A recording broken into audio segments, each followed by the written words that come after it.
pour élever nos pensées vers Dieu notre Père, aussi vers tous ces bons esprits, tous ces guides spirituels qui nous envoient pour nous assister, pour nous aider, et qui ne demandent de nous que cet effort de les écouter, d'élever un petit peu nos vibrations pour se mettre en meilleure syntonie avec eux.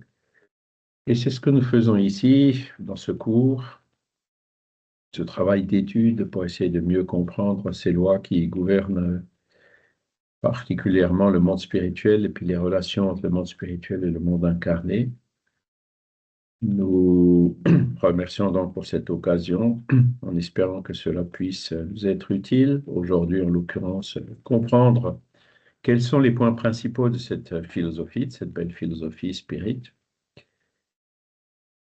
et qui devra nous aider justement à avancer, à devenir chaque jour un peu meilleur que la veille. Et nous espérons aussi que ces lectures, ces échanges puissent être utiles pour les esprits qui pourraient se trouver parmi nous ce matin. Voilà, donc je vous ai mis le programme à l'écran, j'espère que vous le voyez. Oui, oui. Donc, on est déjà le 19, hein, on est toujours au premier module. Les deux premiers cours, pour ceux qui n'ont pas pu les suivre, sont sur la chaîne YouTube Regard Spirit du mouvement Spirit francophone, hein, ou aussi Alain Kardec de l'ancienne Fédération Spirit française. Et donc, on avait vu le contexte historique du 19e siècle en Europe, dans lequel est apparue cette philosophie. On avait vu aussi la semaine dernière qu'est-ce que le spiritisme, définition et quel est son but, hein, qui est en fait l'amélioration de l'humanité. Hein. Le but, c'est d'essayer de convaincre les gens à devenir meilleurs. Et aujourd'hui, on va voir le point numéro 3. Donc, c'est un résumé de ce qu'on va voir dans la suite, quoi. Quels sont les points principaux de la philosophie spirit? Ce cours, aujourd'hui, il est basé sur... je vais vous ouvrir le fascicule. Donc, ce fascicule, pour ceux qui ne l'ont pas, hein, vous pouvez, je peux vous l'envoyer, hein, on le remettra sur Skype, vous pouvez le télécharger, je peux vous l'envoyer par mail.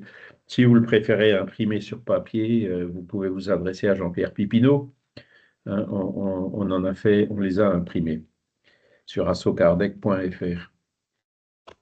Et donc, ces points principaux de la philosophie spirit, Kardec les a mis dans l'introduction du livre des esprits. Le livre des esprits, pour ceux que, si vous l'avez déjà eu en main, c'est un livre qui fait 500 pages, donc qui est assez long à lire, mais Kardec,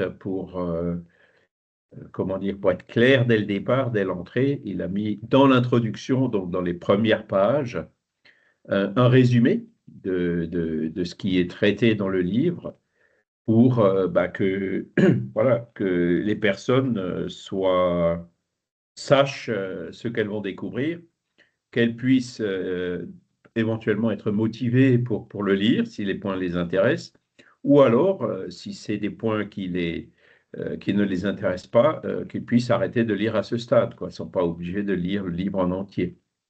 Kardec a toujours été très clair comme ça, ses introductions sont vraiment bien faites et montrent bien le but des livres, de chacun des livres. Donc, c'est dans l'introduction du livre des esprits. Alors, il y a, je ne me souviens plus exactement, entre 15 et 20 grands items. Et un item, c'est points principaux, le point numéro 6, hein, c'est points principaux de la philosophie des esprits, la philosophie spirit. D'accord? Alors, on va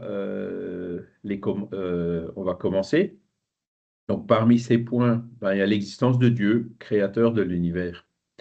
Et c'est un des points, c'est par là que le livre des esprits commence. Hein.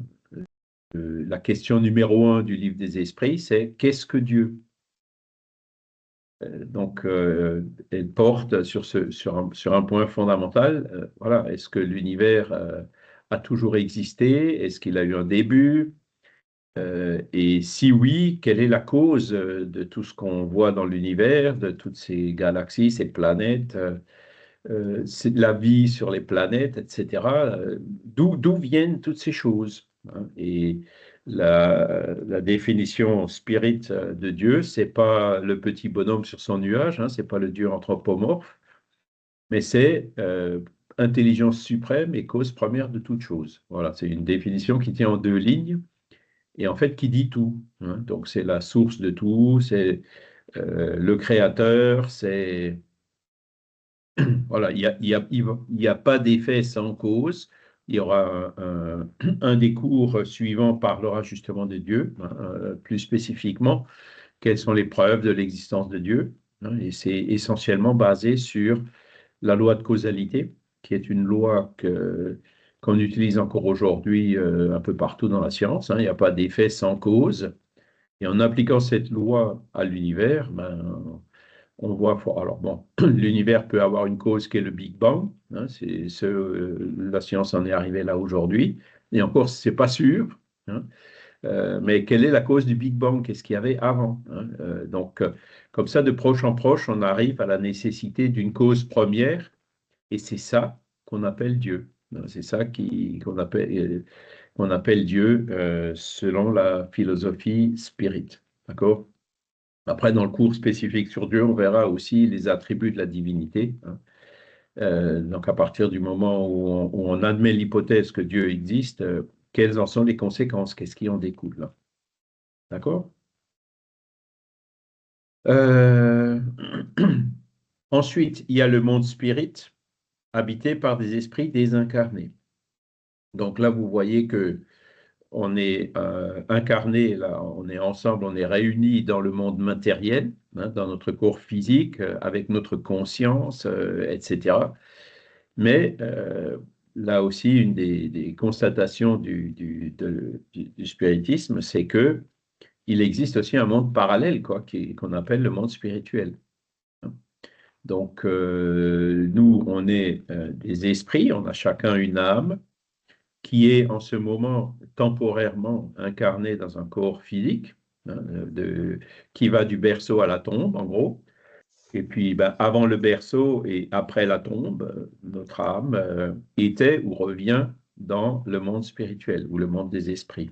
D'accord? Donc, c'est aussi une des premières constatations qui a été faite quand Kardec a observé et étudié les messages qui ont été donnés par les esprits, hein, à l'époque.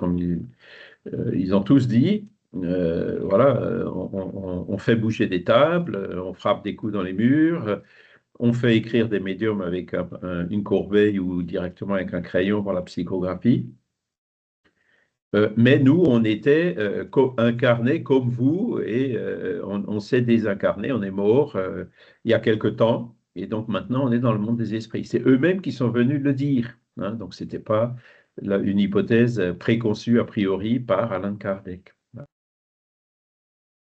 Alors, je vais ouvrir l'onglet de conversation. Bonjour Lydia. Voilà. Donc, il y a le monde physique, des incarnés, matériel, hein, et le monde spirit, ou spirituel, ou des esprits, habité par les esprits, et qui, lui, n'est pas matériel au sens où on comprend, ou la physique du moins, entend le mot matière actuellement. D'accord?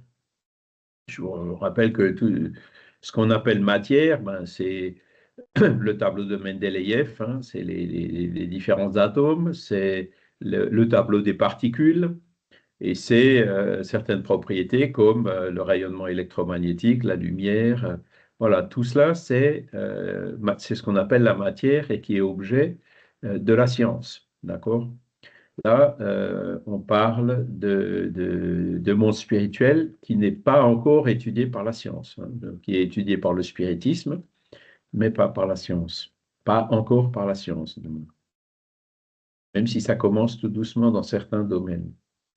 Ensuite, le troisième point, alors c'est parmi ces points, hein, là c'est pas exhaustif, hein, le résumé, on n'en voit qu'une partie, on pourra voir après dans le support l'intégralité. Donc, le troisième point, bah, c'est l'incarnation et la réincarnation des esprits sur la Terre et dans d'autres mondes. Donc, c'est un autre point fondamental de la philosophie spirit, c'est que qu'est-ce que l'âme existait avant la naissance du corps, hein, et en fait, elle s'est réincarnée dans le corps, dans un corps physique. Ensuite, à la mort, elle se désincarne, c'est-à-dire que le corps, il reste ici sur la terre, on le rend, hein, et notre âme retourne dans le monde spirituel, hein, qui est celui d'où elle est venue et où elle retourne. Et ensuite, ben, selon son programme d'évolution, hein, elle peut choisir de se réincarner ici sur la Terre, hein, pour continuer à évoluer, pour faire une mission différente. Un esprit qui était homme peut se réincarner en femme ou vice-versa. Et donc, le but de la réincarnation, c'est de permettre à l'âme d'évoluer, hein, autant en connaissance, de façon à l'évolution intellectuelle, que en bonté ou en moralité, donc c'est ce qu'on appelle l'évolution morale, d'accord? Et à partir d'un certain degré d'évolution, l'âme peut, quand elle n'a plus grand-chose à apprendre sur la terre, disons-le comme ça, elle peut aller se réincarner dans des mondes meilleurs. Ok. Alors, ça, c'était un des points les plus délicats, hein, puisque Alan Kardec lui-même, ben, il n'était pas convaincu de la réincarnation, hein, ça contredisait un peu ce qu'il pensait avant, hein, mais à force d'arguments et à force de démonstrations, les esprits ont réussi à le convaincre, hein. Et donc là aussi, on aura un cours spécifique sur la réincarnation qui nous montrera quelles sont les preuves les éléments qui prouvent la réincarnation. Et il y en a de plus en plus, hein. Depuis Kardec, ben, vous avez des chercheurs, par exemple, comme Ian Stevenson, qui ont étudié le sujet de façon remarquable. Voilà.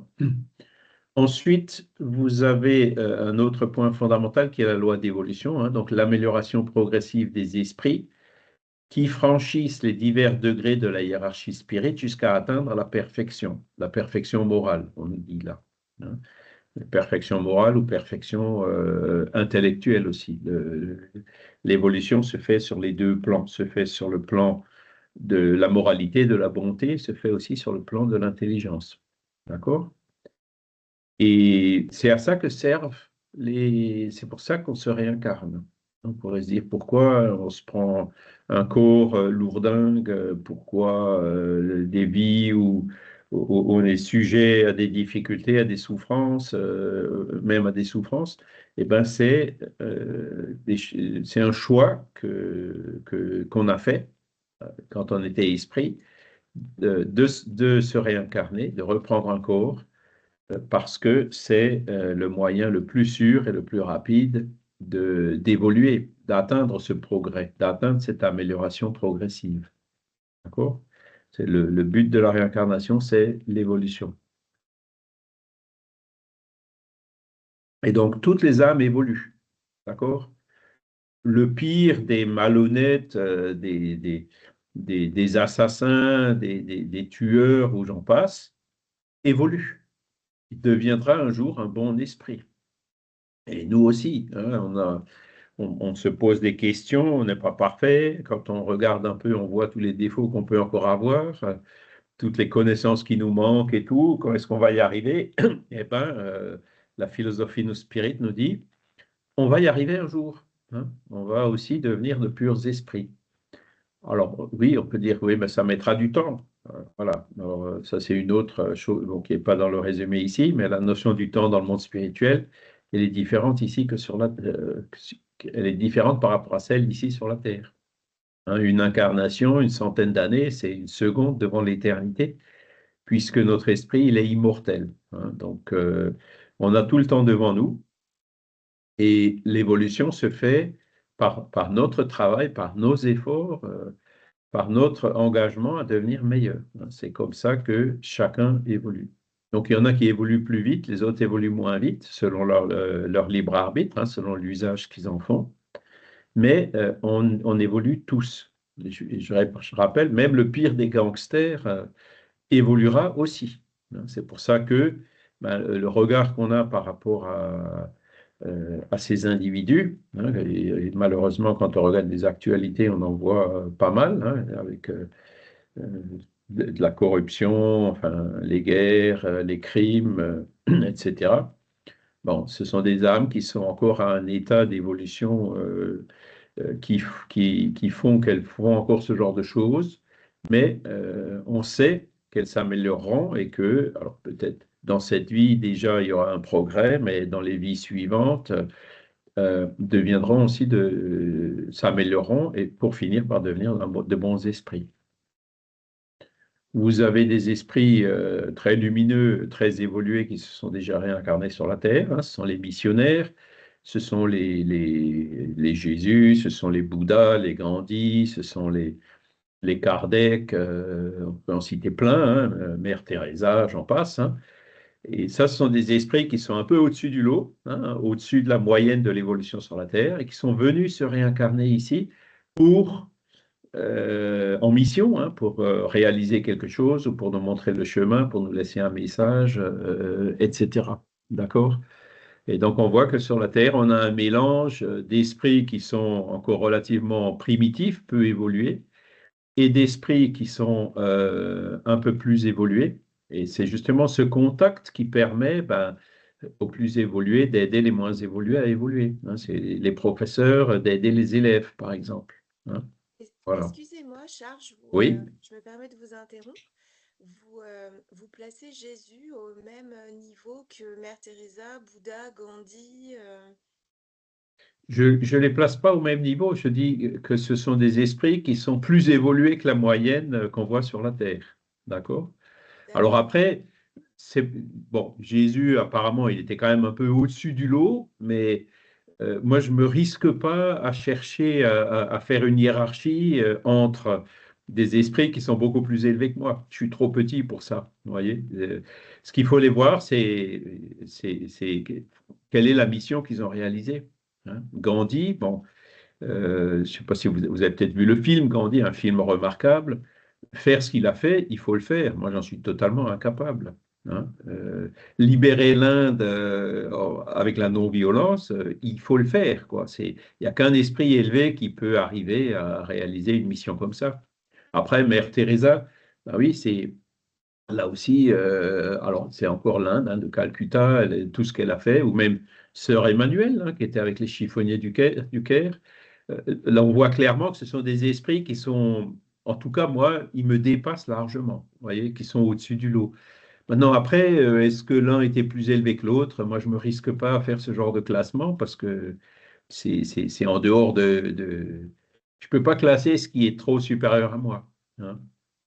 Kardec Parce aussi, que d'une certaine façon, il a eu une mission, parce que les 5 bouquins qu'il a écrits, il faut le faire, là aussi, hein, avec l'aide des esprits, certes, mais il nous a quand même pas mal débroussaillé le chemin. Voilà. Parce que Donc, j'avais lu dans certains livres spirites que Jésus était considéré comme le gouverneur de la terre.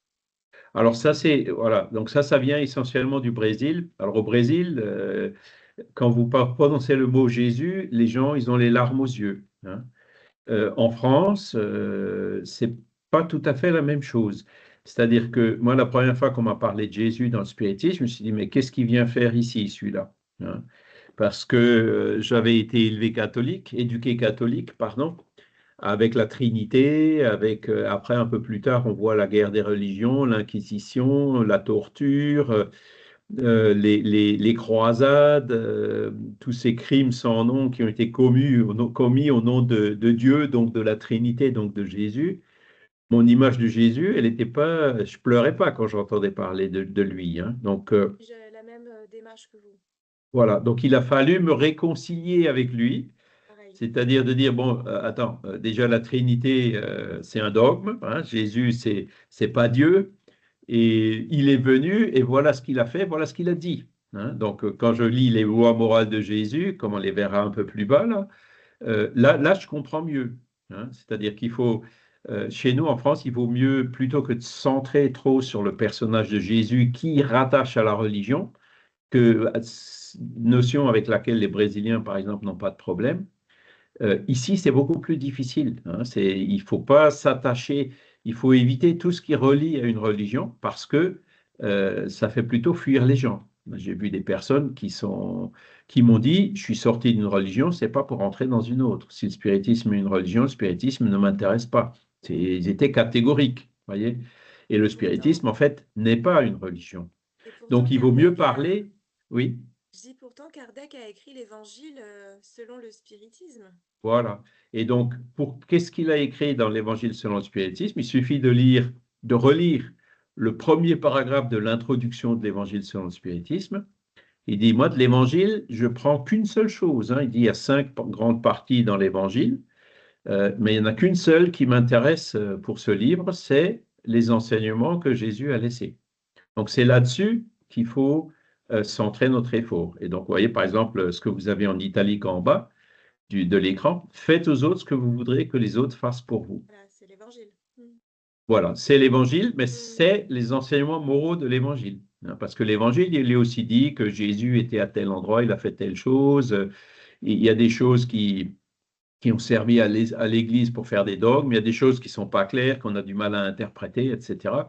Donc, l'essentiel, hein, et qui est, comme le dit Kardec dans cette même introduction, le terrain sur lequel tout le monde peut s'entendre, hein, quelle que soit la religion dans le monde, des phrases comme celle-ci, personne, même un hindou, un musulman, ne va vous la critiquer. Et en fait, ils sont tous d'accord parce qu'ils ont tous des phrases similaires ou équivalentes dans les textes fondamentaux de leur religion à eux.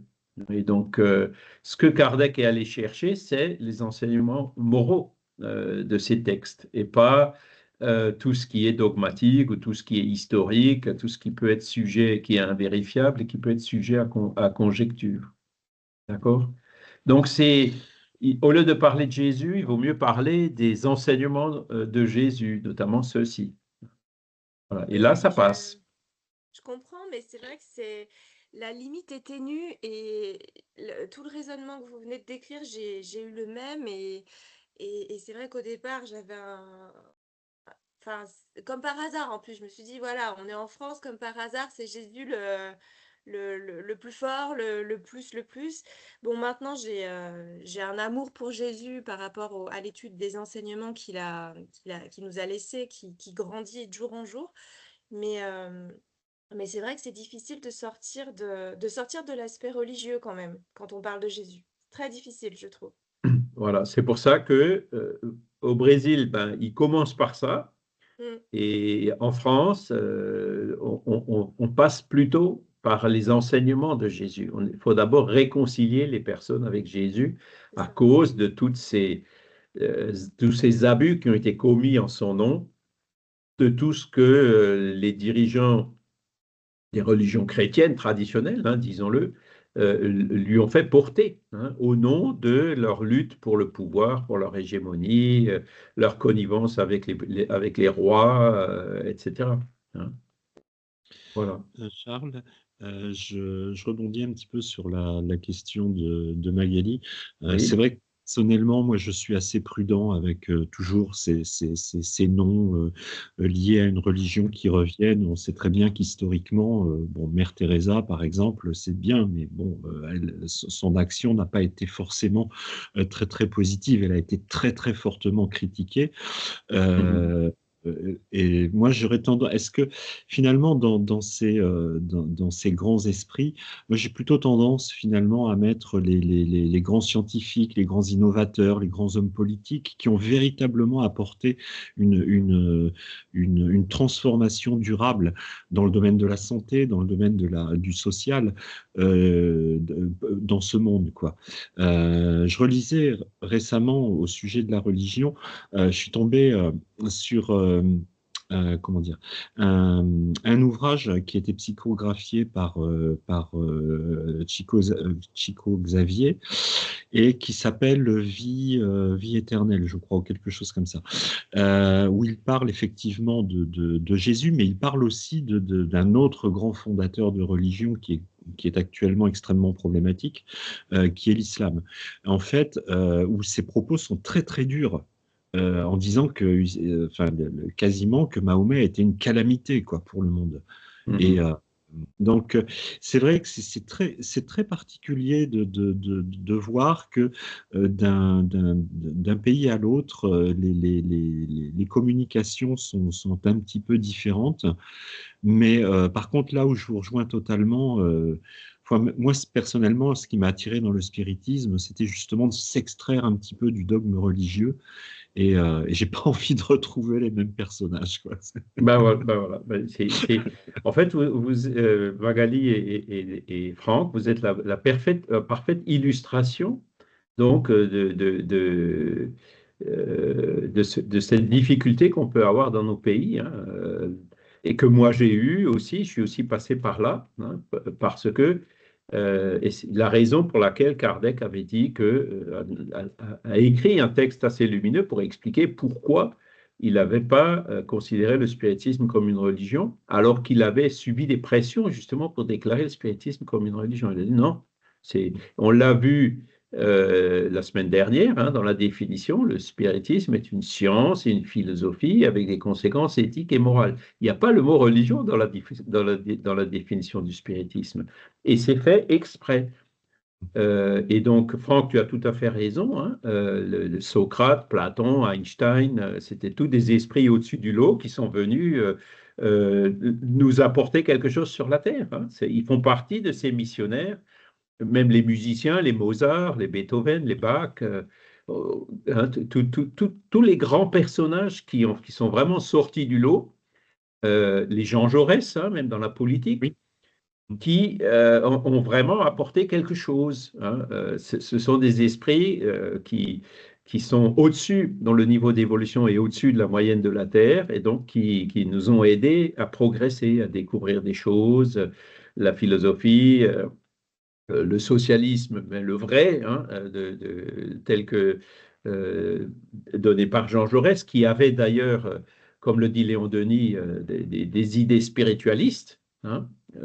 Donc c'est ça qui ont fait que vous avez des rues Jean Jaurès de partout. Voilà, c'est quelqu'un qui est très connu, hein. Je rectifie une petite erreur. Il s'agit du livre Vers la lumière. Vers la lumière, voilà, voilà. Alors, c'est là où, quand vous allez au Brésil, par exemple, on va vous dire, qu'est-ce que le spiritisme? C'est une philosophie, une science et une religion. Et quand vous écoutez Emmanuel, il va vous dire, la philosophie et la science, c'est la base du triangle, et la religion, c'est le sommet du triangle, hein. Il va encore plus loin. Bon, ça, c'est le genre avec le recul, on peut comprendre ce qu'il veut dire, hein. C'est pas la religion, c'est l'essentiel du spiritisme. C'est effectivement, il faut faire progresser la philosophie, il faut faire progresser la science, mais il faut surtout travailler à ce que les humains deviennent meilleurs. Et le fait de travailler à ce que les humains deviennent meilleurs, les Brésiliens, ils appellent ça religion. Donc le sens du mot religion en portugais, il n'a pas le même sens que chez nous. Ouvrez Wikipédia et regardez ce que veut dire religion. La première phrase vous dit, en gros, hein, je résume, ça fait un petit moment que j'y étais pas, mais il n'y a pas de consensus sur tout ce que veut dire ce mot. Pour certains, ça veut dire recherche de vérité fondamentale, de philosophie sur l'origine des causes, etc. Pour d'autres, c'est tout à fait l'inverse, c'est une superstition.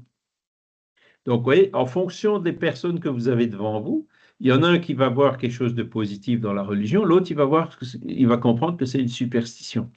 Est-ce que le spiritisme, c'est une superstition? Non. Donc, qualifier le spiritisme de religion où plus de la moitié des gens comprennent que c'est une superstition, c'est une erreur, hein. On ne peut pas utiliser des mots qui veulent dire une chose et son contraire, puisque les gens qui sont devant vous vont l'entendre, vont le comprendre en fonction de leur compréhension de ce mot. Donc, c'est un mot qu'on ne peut pas utiliser pour qualifier le spiritisme, du moins ici en France, hein, et dans le reste de l'Europe, c'est pareil. Au Brésil, le contexte n'est pas le même, hein. Ils n'ont pas souffert de l'Inquisition, ils n'ont pas, Jeanne d'Arc n'a pas été brûlée sur un bûcher, enfin, etc. Il n'y a pas eu de connivence entre les religions et les rois pour dominer les masses, etc. Ils sont pas passés par ce genre de choses. Et donc, c'est pour ça que là-bas, le mot religion, religion en portugais, a un sens plus ouvert, moins péjoratif que ce qu'il peut avoir chez nous. Tout est une question de mots, en fait.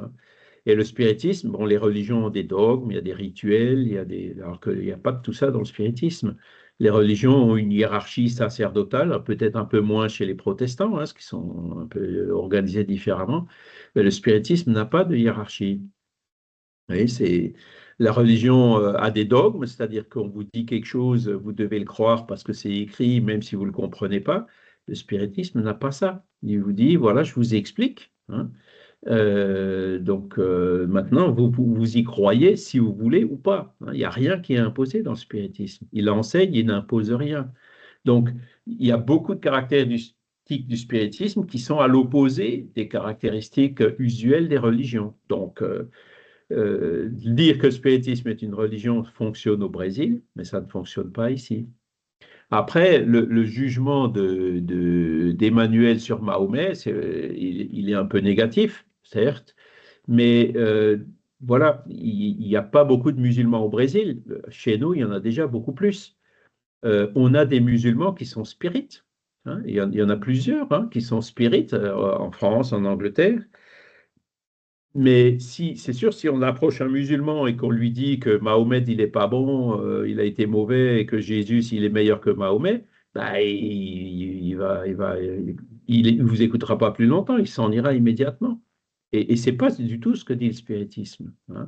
Chacun de ces prophètes a eu son message en son temps.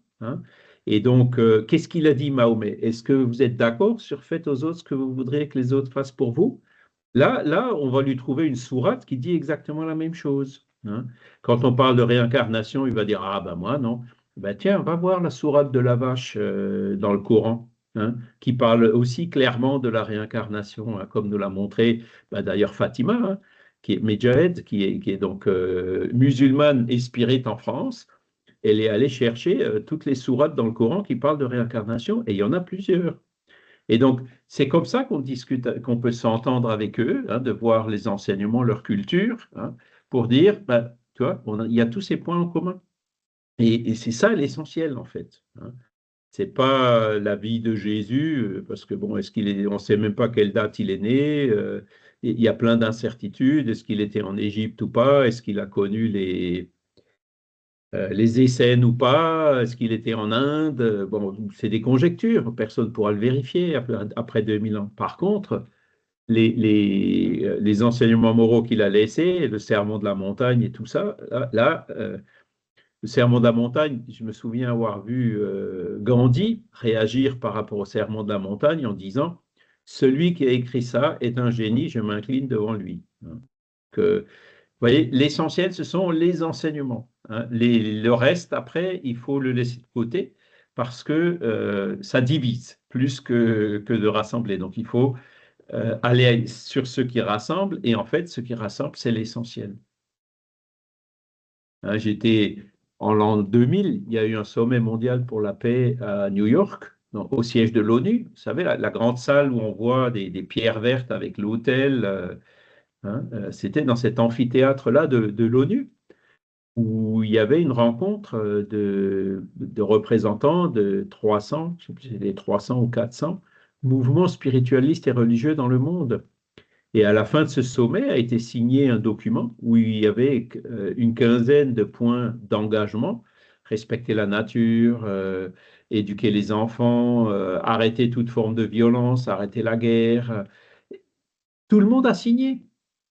Donc, c'est là-dessus qu'il faut se concentrer. Ce n'est pas sur les choses plutôt de l'aspect extérieur des religions qui divisent. Il y en a un qui a une soutane de telle couleur, l'autre il a une soutane d'une autre couleur, il y en a un qui prie d'une façon, l'autre il prie d'une autre façon. Ça, ce sont les points secondaires, je dirais. L'essentiel, c'est l'enseignement moral.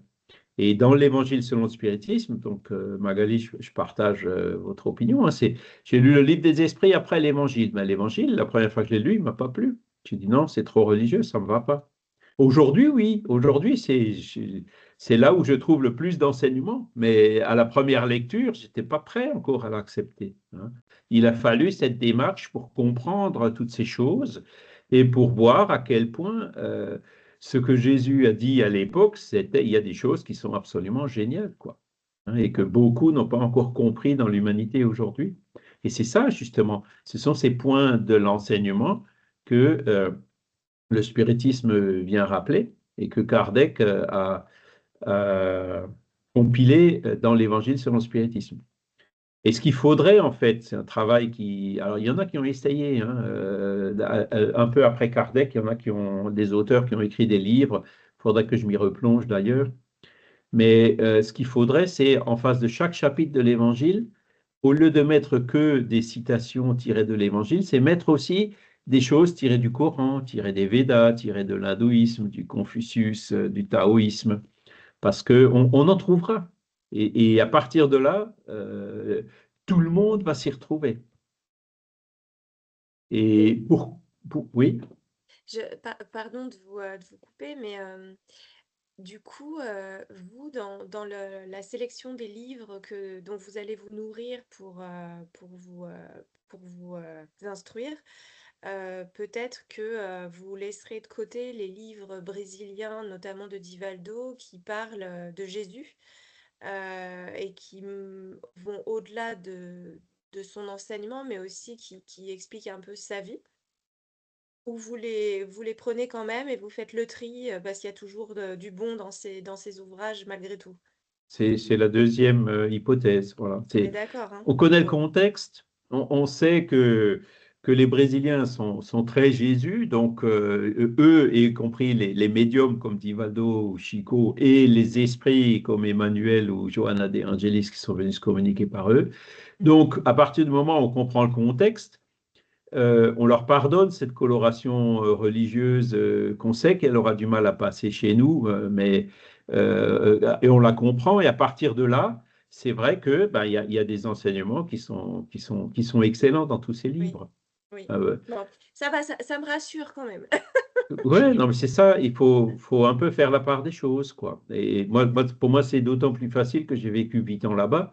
Donc, mon épouse est brésilienne, donc je comprends, quoi. Je comprends un peu mieux le contexte. Et donc, ça passe. D'ailleurs, moi, j'ai appris le spiritisme là-bas, hein, et D'accord. chaque fois, jusqu'à la fin, dans les 5 années que j'ai passées là-bas, en tant que spirit, hein, je leur demandais, mais c'est quoi le spiritisme? Chaque fois, il y avait ce mot religion qui venait. Je dis, Hmm. non, Kardec n'a jamais dit que le spiritisme était une religion. Et pourtant, pour eux, ça coulait de source. Alors, bon, à côté de ça, il y avait toutes les œuvres caritatives. C'était des gens gentils qui nous avaient aidés quand on était en difficulté. Enfin, voilà. Après, on va à l'essentiel. Et donc, on leur pardonne d'être un peu religieux. Vous voyez? Mais la manière de communiquer en France, surtout par rapport à des personnes qui découvrent le spiritisme, il ne faut pas commencer par Jésus et par la religion. Il faut commencer par faites aux autres ce que vous voudriez que les autres fassent pour vous. Moi, je me souviens, alors je ne sais pas si Antoine est là. Non, je ne le vois pas. Mais la première fois qu'il y a deux jeunes qui sont arrivés au centre à Tannes, hein, dans le centre Léon-Denis, on avait commencé à discuter. C'était venu d'abord pour avoir un entretien, quoi. Et une fois, j'ai prononcé le mot Jésus, j'ai tout de suite vu la grimace. Je me suis dit, oh, attention là, attention, où tu mets les pieds, ne va pas trop vite, hein. Et après, au fur et à mesure de la conversation, je disais, il y a 2000 ans, il y en a un qui a dit telle chose. La grimace était un peu différente, hein, du genre, ouais, il y a 2000 ans, ça me rappelle de nouveau celui-là. Par contre, telle chose, c'est vrai que là, je suis d'accord, hein. Et puis, hop, un peu plus loin, ah ben tiens, il y a 2000 ans, il y en a un qui a dit telle chose. Et à la fin, il est venu en me disant, euh, tu as bien fait de me parler comme ça, parce que si tu m'avais parlé de Jésus, j'aurais Je suis coupé court à partie. la conversation et je serais parti. Hmm. Voyez? Et c'est des personnes qui sont toujours active dans le mouvement spirit. Voyez.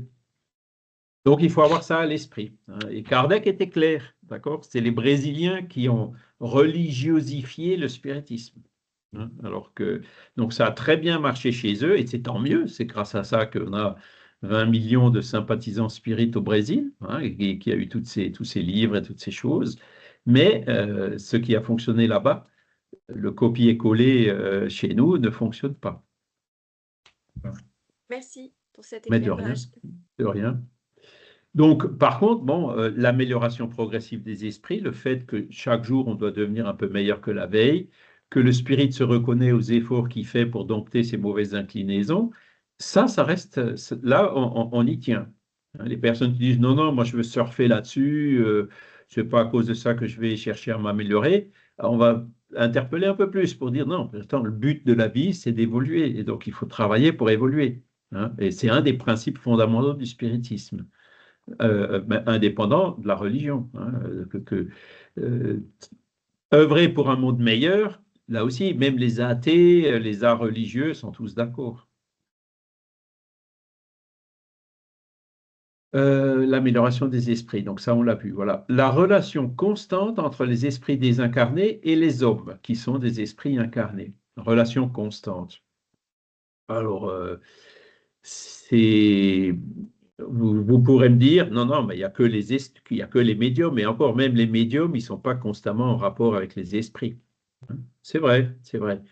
Mais il y a un paragraphe du livre des esprits, enfin une question qui est très intéressante. Est-ce que les esprits influent sur nos pensées et nos actes?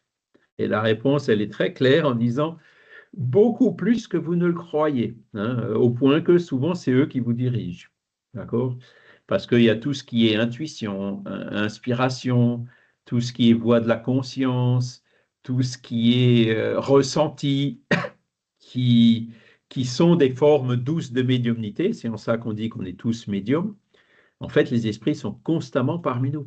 Et là, je suis en train de vous parler, il y en a certainement deux, trois qui sont en train de me pousser, de dire une chose plutôt que telle autre. Alors, c'est moi qui le dis, hein, et des fois, je ne les écoute pas. Je dis ce que j'en fais qu'à ma tête, mais la plupart du temps, voilà, ils sont là, ils nous inspirent. Quand on prend, même au travail, hein, un médecin, par exemple, hein, il fait son travail avec ses connaissances, ce qu'il a appris à l'université, etc. Même s'il n'y avait pas d'esprit, il pourrait le faire, son travail. Mais on voit très bien que par moment, il y en a qui, paf, oui, il y a quelque chose en plus que juste la connaissance. Hein, il y a l'inspiration. Il y a des médecins qui vont hésiter en disant, ben, je ne sais pas, il faudrait une analyse, le diagnostic, ça peut être ça ou ça ou ça. Et il y en a d'autres qui, paf, hein, ils vont taper juste du premier coup. Et là, ben, il y a peut-être, comment dire, l'influence des esprits qui sont derrière, qui l'ont inspiré. Donc, ça peut être le guide spirituel du malade, ça peut être le guide de l'esprit, ça peut être un autre, le guide du médecin, pardon, un autre esprit. Ils sont constamment là à nous influencer. Et surtout, hein, je viens de parler des guides spirituels, notre guide spirituel, notre ange gardien ou notre esprit protecteur. Donc, celui-là, il est toujours à côté de nous pour justement nous aider à évoluer. Vincent? Il faut quand même, à mon avis, il y a quand même une responsabilité de ce qu'on dit. Même si on est influencé par les esprits, si tu pars de ce principe-là, on est responsable de rien, quoi. C'est les esprits Oui. qui nous dirigent, donc ce que je fais, je peux tuer, je peux violer, je peux faire tout ce que je veux. Je suis influencé par les esprits, quoi. Non, ça va pas. C'est vrai, parce que les bons esprits, les guides spirituels, n'iront jamais à l'encontre de notre libre arbitre.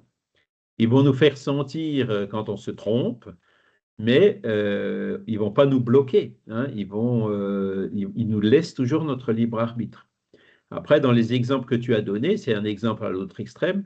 Je peux tuer. Hein. Combien de fois est-ce que j'ai déjà entendu d'un assassin qui a dit j'ai eu une pulsion ou il y a une voix qui m'a poussé à le faire?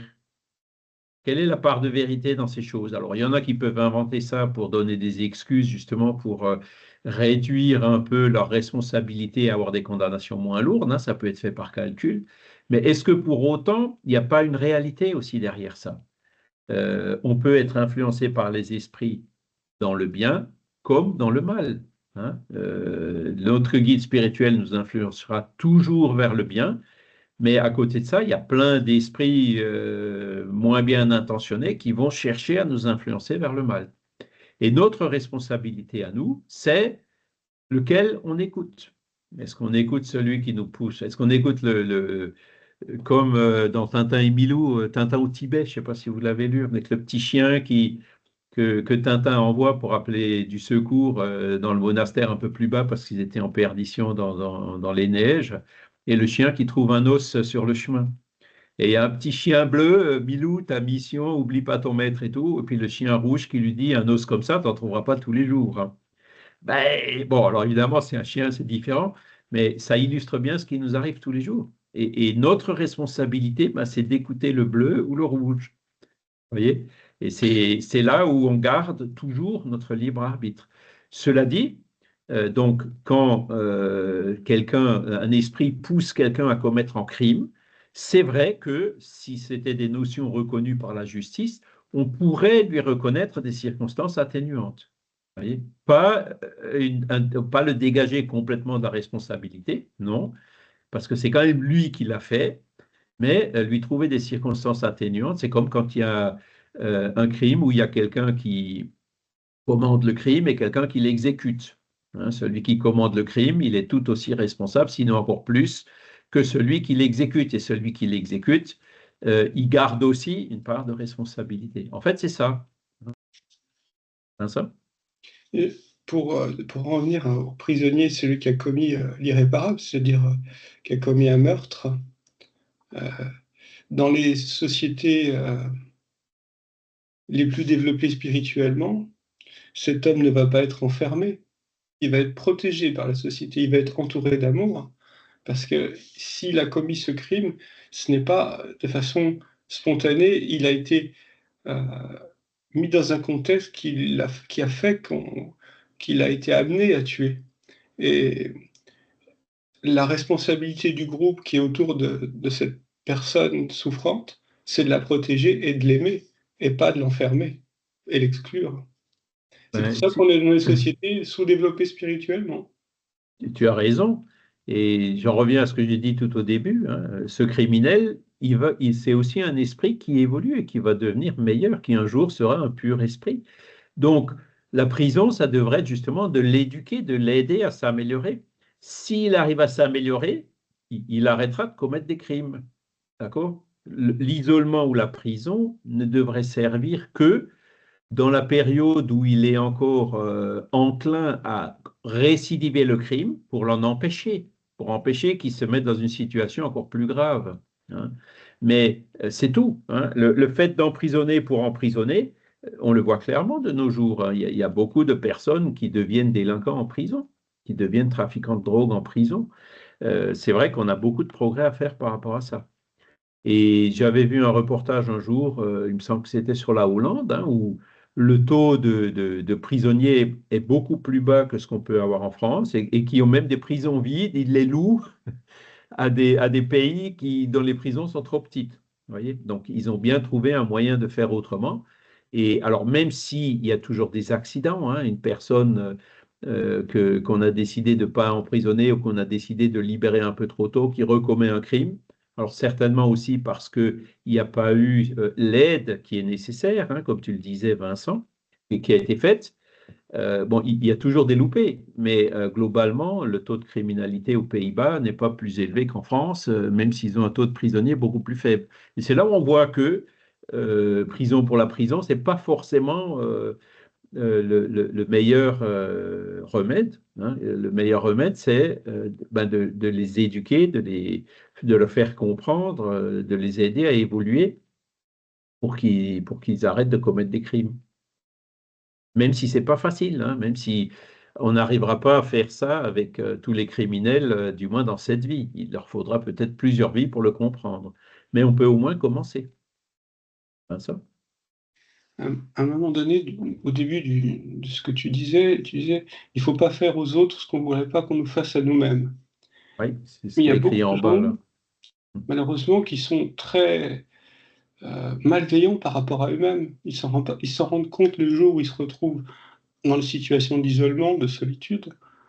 Mais c'est des phrases qui sont toutes faites et qui, à mon avis, ne sont pas efficientes dans notre société. Il y a beaucoup de gens qui sont malveillants par rapport à eux-mêmes, qui sont en souffrance, mais qui l'ignorent souvent. C'est vrai. Et c'est pour ça qu'il y a une autre phrase qui couvre ça en disant « Aime ton prochain comme toi-même ». Et cette phrase, elle veut dire indirectement, la personne qui manque d'estime de soi, elle pourra difficilement avoir de l'estime pour son prochain. Voyez? Donc, en fait, les enseignements moraux, ils sont maintenant l'esprit il y a des esprits qui en sont, je dirais, au début de leurs incarnations, ils ont du mal à le comprendre. Ils ne comprennent pas ces enseignements, hein. Il y en a même qui vont considérer que faire aux autres ce que vous voudrez que les autres fassent pour vous, ou alors quand vous recevez un coup sur la joue droite, tendez la joue gauche, ils vont dire c'est lâche. Ils ne comprennent pas l'enseignement encore. Et bon, ben, il faut laisser le temps. Il faut peut-être passer à des enseignements un peu plus simples, un peu moins exigeants, si j'ose dire, pour les faire avancer jusqu'au point où ils pourront comprendre ces enseignements un peu plus poussés. Franck? Oui, Charles, au sujet de ces problèmes justement de violence, dans le livre des esprits, Alan Kardec théorise l'échelle spirit, et on comprend assez vite que la Terre n'est pas spécialement placée à un niveau très très haut. Oui. Au sujet, c'est vrai qu'il y a je trouve qu'il y a énormément de violence actuellement. Bon, je suis peut-être dans un jour un peu pessimiste, mais en plus c'est une violence gratuite qui n'est justifiée au final par rien. On a tous vécu des moments difficiles, et là, à la moindre frustration, les gens sortent un couteau, ou alors au nom de je ne sais pas de quelle idéologie. Est-ce que l'on peut quand même accepter, entre guillemets, l'idée qu'il y a des personnes qui sont véritablement animées par une volonté de détruire, et non pas par ignorance ou par choses comme ça?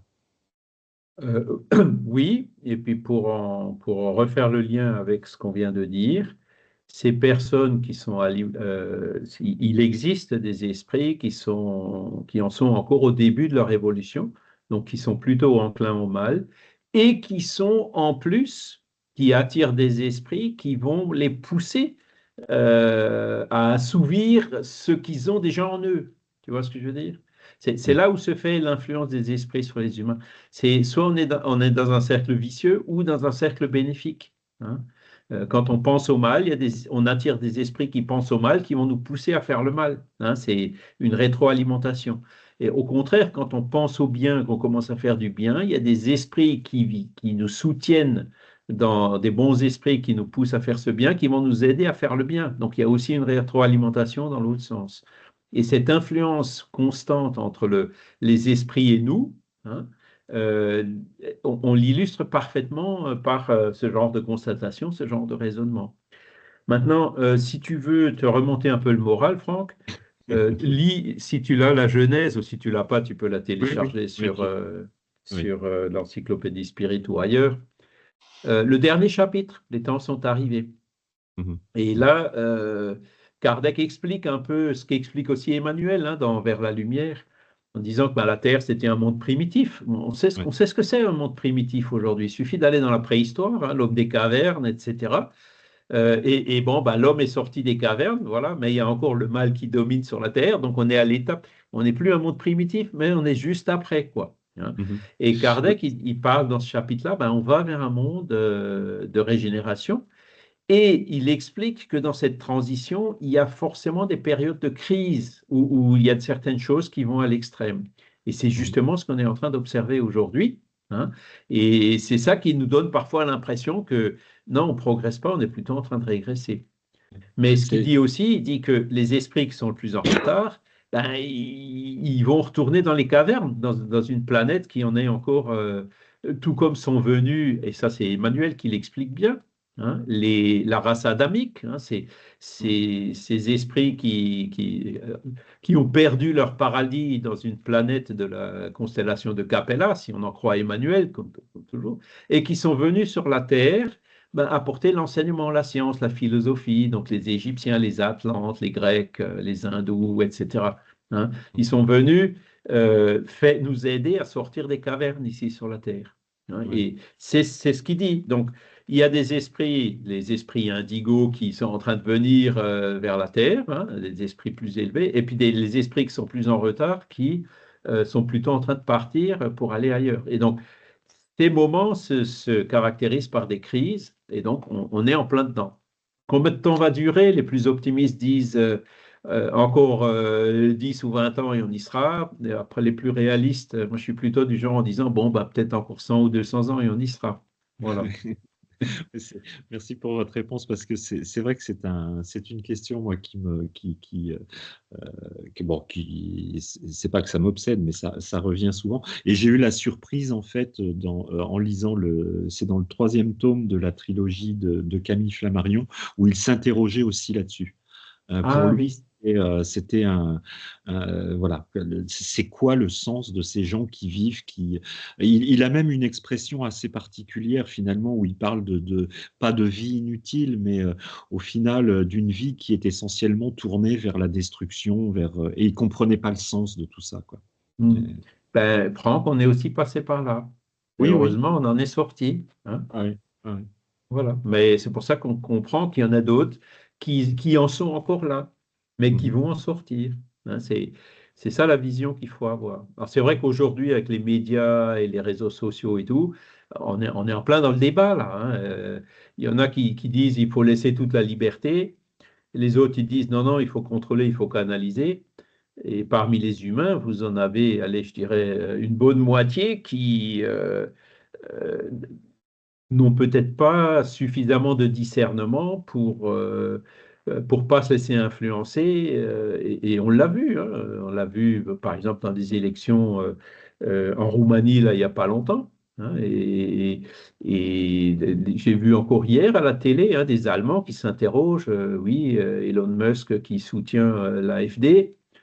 Mhm. Ils disent bon ben qui soutiennent et qu'il aille interviewer passe encore, mais si jamais il met des algorithmes dans X ou je ne sais quoi, qui va justement prendre cette grande masse de gens qui n'ont pas le discernement pour quelque part subliminalement ou je ne sais quoi les pousser à biaiser les élections, là c'est beaucoup plus grave. Voyez. Et donc, qu'il faille légiférer pour protéger justement ces personnes pour défendre ces personnes qui ne peuvent pas se défendre toutes seules, eh ben, c'est à ça que servent les lois humaines. Donc, on est en plein dans le débat en ce moment, hein, parce que la liberté, c'est un autre point fondamental du spiritisme. Elle ne s'acquiert pas, elle s'acquiert qu'avec l'évolution. Hein. Vous prenez quelqu'un qui est encore peu évolué, vous donnez toutes les libertés, il va faire des bêtises, c'est clair. Si vous donnez, il y a des limitations de vitesse, pourquoi? Parce que s'il n'y en avait pas, il y en a qui iraient beaucoup trop vite. Hein. Le jour où chacun est raisonnable, vous pourrez enlever les radars, personne ne dépassera les. Vous voyez, il y a des périodes comme ça où on est obligé de légiférer hein, pour encadrer mieux pour aider et protéger d'une certaine façon ces personnes qui n'ont pas encore les moyens de se protéger tout seuls. Mais il faut rester optimiste. Hein. L'évolution, c'est une loi fondamentale et les esprits sont là pour nous y aider. Hein. Voilà. Alors, je continue parce que le temps avance. L'existence du Père-Esprit enveloppe semi-matériel de l'esprit.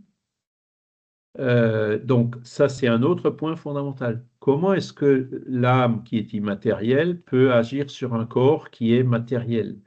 Eh bien, par l'intermédiaire d'un corps spirituel, ou qu'il appelle Père-Esprit, qui est, selon l'expression de Kardec, semi-matériel, c'est-à-dire il est composé de matière, mais ce n'est pas de la matière au sens où je l'ai défini au début du cours, hein, du tableau de Mendeleïev, ou de la liste des particules, ou de la lumière, ou du rayonnement électromagnétique. C'est une forme de matière qui est différente, qui est moins dense que la matière qu'on connaît et qui n'est malheureusement pas encore détectée, conceptualisée par la physique ou par la science. D'accord? Donc, il existe les esprits qui sont à côté de nous, il y a leur âme, mais il y a aussi leur corps spirituel. Donc, on ne le voit pas, ce n'est pas matériel. Donc, s'il n'y a pas de photons qui viennent impressionner nos rétines, pardon, ils n'arrivent pas à faire vibrer l'air pour impressionner on ne peut pas les détecter par nos sens ordinaires. Hein. Mais n'empêche, ils sont là. Et donc, c'est grâce à ce corps intermédiaire que notre âme, mon âme, arrive à agir sur mon corps, à me faire parler, à me faire bouger, etc. Hein. Et donc, c'est une enveloppe que les esprits gardent avec eux, même quand ils se désincarnent. Hein. Donc ça, c'est un autre point fondamental de la philosophie spirit. Et donc, pour terminer, les enseignements moraux des esprits supérieurs qui peuvent se résumer avec ceux du Christ dans la maxime évangélique, faites aux autres ce que vous voudrez que les autres fassent pour vous. Alors, vous voyez, là, on cite de nouveau le Christ. Hein. Ce qu'il faut savoir, c'est que ce biais religieux, dont on a parlé tout à l'heure vis-à-vis des Brésiliens, existe dans les livres de Kardec. Hein, puisque Kardec, à l'époque, avant la Révolution française, la seule religion autorisée en France était le catholicisme. Donc, l'éducation que Kardec a reçue, le petit Rivail, juste après la Révolution, était encore imprégné de ce catholicisme. Hein. Lui, les autres personnes qui étaient là, les médiums, les esprits qui se sont communiqués, avaient tous un peu ce biais religieux. Hein. Même si, heureusement, hein, c'était 3 mois avant de mourir hein, qu'il a fait ce discours le 1er novembre 1868, que vous retrouverez dans la revue Spirit de décembre 1868, où il explique clairement, voilà pourquoi j'ai jamais déclaré le spiritisme comme étant une religion, parce que ce n'en est pas une dans le sens commun du terme. Hein. Heureusement qu'il a fait ce texte pour clarifier les choses.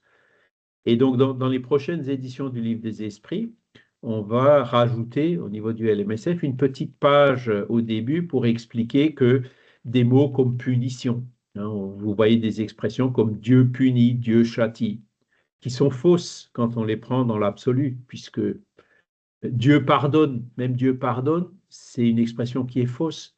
Pour pardonner, il faut avoir été offensé. Mais comme Dieu est parfait, il n'est pas offensé. Donc pourquoi il faudrait qu'il pardonne? Ou son pardonne, il est automatique, quoi. C'est même pas la peine d'en parler. Vous voyez, c'est pour clarifier un petit peu ces problèmes de forme qui peut y avoir et qu'il y a dans les livres de Kardec, qui passent très bien, qui ont même été amplifiés, institutionnalisés, si j'ose dire, au Brésil, mais qui chez nous, vous avez des personnes qui arrêtent de lire ces livres qui contiennent une très belle philosophie à cause de quelques petits problèmes de forme. Et c'est bien dommage. Vincent? Juste une petite remarque, il a quand même, Alain Kardec a été élevé dans le protestantisme plutôt que dans le catholicisme. Alors, il était dans une école protestante en Suisse. À Bourg-en-Bresse, c'est vrai, à Bourg-en-Bresse où il a grandi, il était catholique, d'accord? Et c'est vrai qu'après, quand il est allé à 10 ans et quelques chez Pestalozzi, là, pour le coup, il était en Suisse, donc il y avait des protestants, il y avait des israélites, il y avait des orthodoxes, il y avait des anglicans, c'est là où, tout petit, il a déjà il a été baigné, je dirais, dans une certaine universalité au niveau des religions, au niveau des cultures et au niveau des langues. Et ça l'a énormément aidé pour la mission qu'il allait avoir après, tu vois. Mais au début du début, son éducation, elle était catholique quand il était petit. Tu vois, parce qu'à Bourg-en-Bresse, il n'y avait pas de protestants. Il n'y en avait pas. Hein.